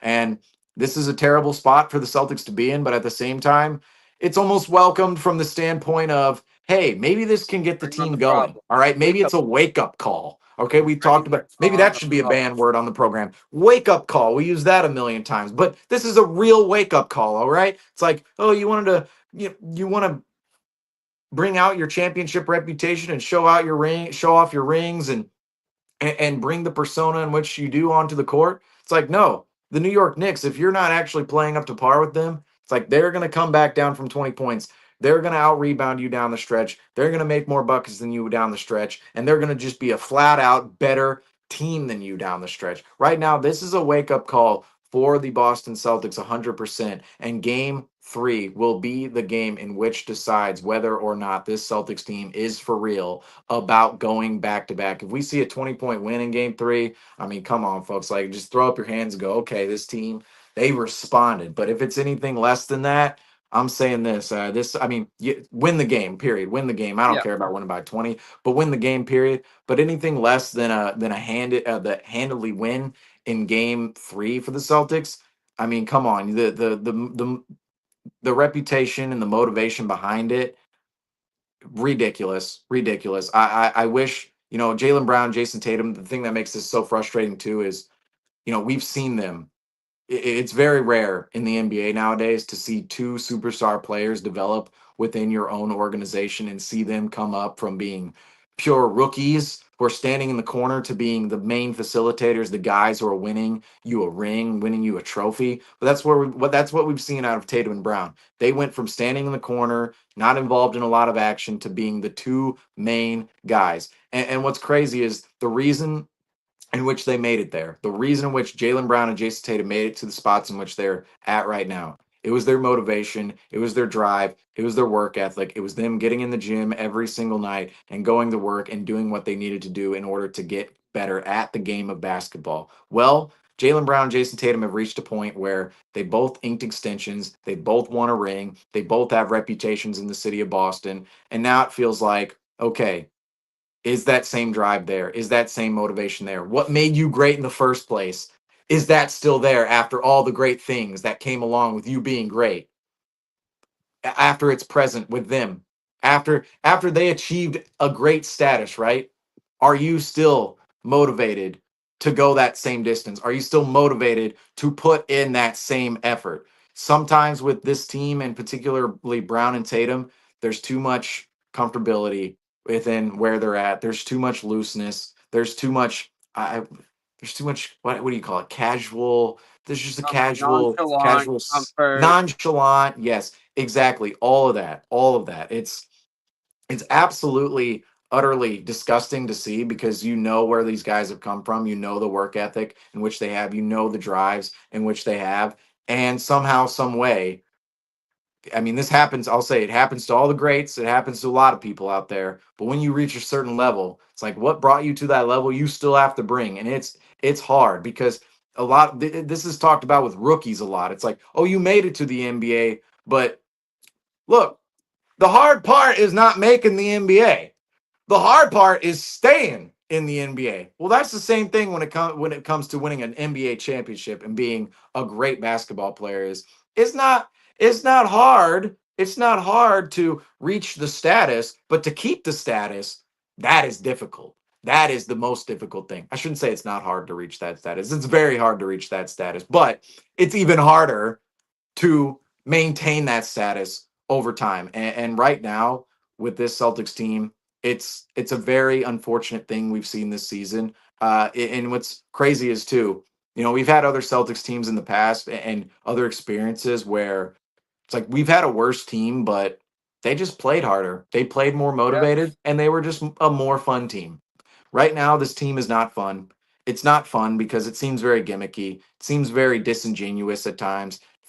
Franco, you mentioned it. It seems very artificial. Where Derek White 3, we go up 16. Peyton Pritchard 3, we go up 16, and the crowd's under it. And we've done enough to win this game. But in reality, that's never the case. We need to play the full 48 minutes. And we can't be relying on little moments in time where we think we close out the game and that's it. I've gone on multiple rants on this post game, and this is my last one because we're up to 3 hours now, folks, which is going to be a post game recording record, whatever you want to say here for this program. Actually, it's not a recording record. We went 5 hours on the trade deadline last year. We know how it's done here. You guys want to go 2 more hours? 2 more hours? Break the record? Like, no, that was insane. Franco, me and you were on that day. That was truly something to watch. But anyway, proud of the devil, man. Proud as the devil. Yep, we just recorded longer than the Celtics played tonight. So. No, we do that like every night. We do that every night. It's like there's more to talk about than actual gameplay. It's like we should just, what we should do is just go one post game. We should just watch the whole game over again. We should just do that. Just do a watch along after the game. Oh, I'm go through every play. I'm sure and it'll still be shorter than this post game here tonight. Yeah, I'm sure NBCS Boston would be thrilled that we're using, and the NBA would be thrilled that we're using all their game footage. Hey, one day. Hey, gotta shell out the dollars. It's about folks out there. The money talks. Money talks, folks. Okay, yep. You throw money, you wave $1 in front of people's faces. It talks. You hear it. You hear it. It talks. So we'll be able to get that footage. But I think that's gonna. Do we have any other thoughts here tonight? I was supposed to be hosting this show, but the entire time I just ranted on this entire program, and we played without a point guard tonight. I mean, that's Rob came in, played point for a little bit, and then I came in and I was like, I'm just shooting the ball the whole time. And it's just free flow offense. Let's go. Any last points here on this post game though? Yeah, what were we saying, Andrew? We looked more free flowing today than the Celtics did. Yeah, rigid on offense. Unfortunately, in such a big spot. But as for this game tonight, I think that's going to do it for us. Any last thoughts here though on this game before we get off here? I'm trying to look here at some. Tomorrow. I'm trying to look at some. Do we have an interview tomorrow? I don't even remember. We'll talk about that more. We always have something. I was going to say, whatever comes up tomorrow, I'm sure we'll have more conversation. But, I mean, we looked at the lead tracker earlier. I mean, both lead trackers are just horrendous. And this is another thing about the Celtics. Okay, so second chance points, good, 23-14 tonight. Fast break, Andrew, you talked about earlier. The Knicks got ahead in fast break points. But just assists, we were routinely seeing the Celtics get ahead of 25 assists a night near the end of the season. I mean, there were nights where they were passing a 30, 31, 32, 33 assists. And we were going, woo, the team basketball with this team right now is crazy. Tonight, 17 assists on, how many field goals did they make? They probably assisted half of their field goals, considering they only scored 90 points and they made the Celtics. So 17 assists on 34 field goals. So that's actually half of their field goals that they assisted on, but only for the game. I mean, I guess when you only make 34 field goals, your chances of assists go down. That's why you can't always look at the raw number. You got to look at the percentage. That's like, a 50% assist percentage right there. But only 17 assists tonight. Just looking at over the numbers here. 16 offensive rebounds for the Celtics tonight, 10. Again, just what's so frustrating in this series, the Celtics are actually winning a lot of the little margins in which just completely put away Orlando last series. And now in this series, the Celtics, they're winning those same margins and they're shooting terribly. They're taking terrible shots down the stretch. They're allowing the Knicks to get out in transition. They're allowing them to get easy buckets. They're allowing them to control the tempo of the game down the stretch of games. They're allowing the crowd to get, especially the home crowd, to get negatively involved from a nervous perspective and a tight perspective. Like come on. So in that building tonight, like if you were to gauge, this is going to be like maybe some off the wall shit. If you were to gauge like the tightness on everyone's asshole inside the arena I tonight, just it was went. like it I was just went up through to my like feed, a and there were more New PSI York, of I don't even know. there were more New York Boston fights outside of TD Garden tonight, and there were plenty of them. There were another round of brawls tonight outside of TD Garden. So I don't know what. All of the Knicks fans we've had on so far, all very respectful people, but the ones that are coming into our garden and starting with the Boston fans and trying to result to violence is not worth it, especially if I'm up there and I'll whoop your ass.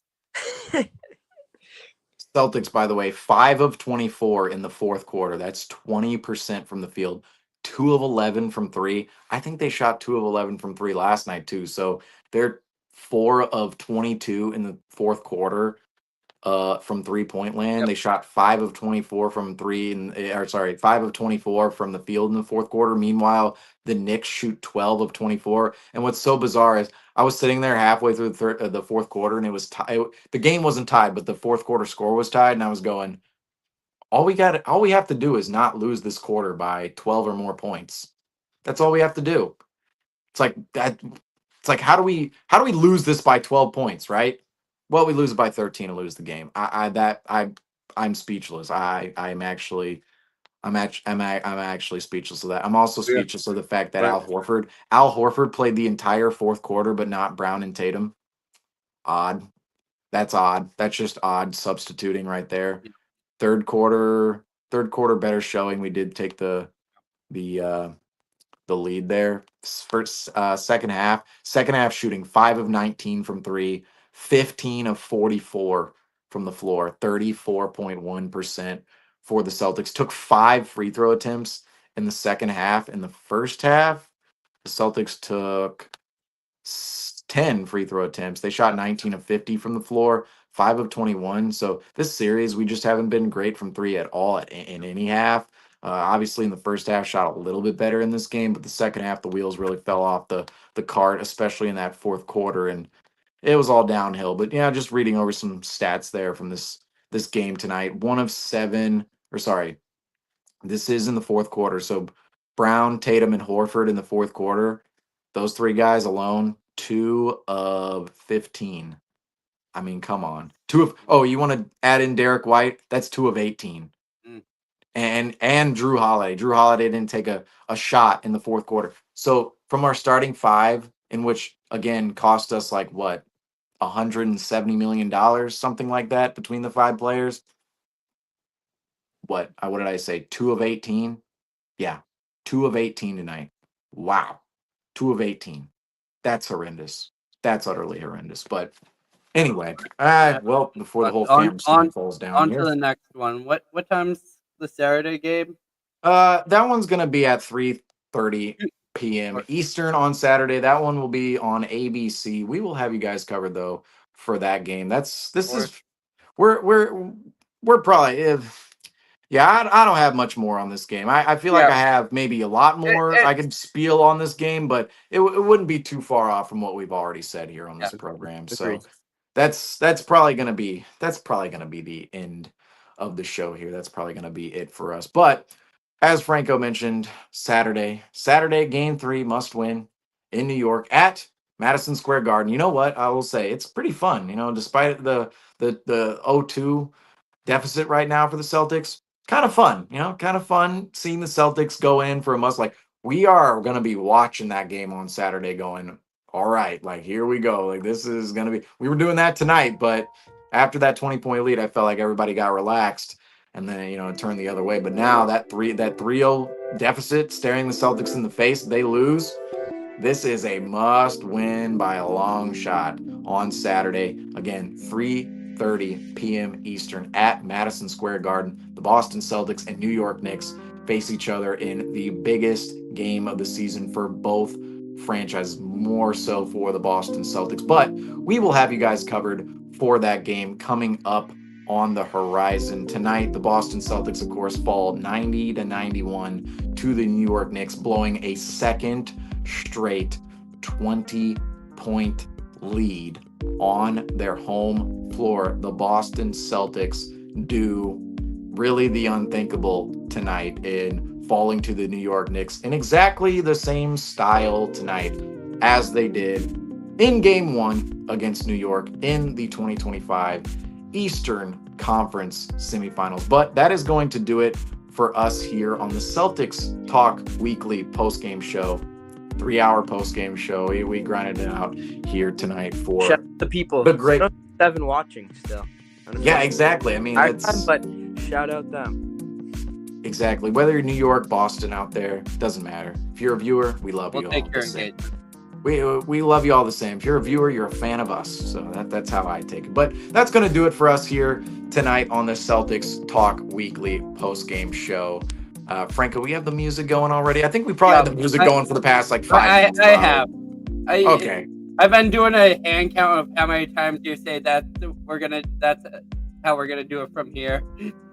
Yeah. I just got to get everything ready. Got to get people over the marks and blah, blah, blah. But that is actually going to do it for us here tonight on the Celtics Talk Weekly post-game show. I am your host, Seamus Zarlingo. Alongside of me, Nick Franco over here, Andrew Quinn over here. And as I always say, thank you all for watching and go Celtics. Got to win on Saturday.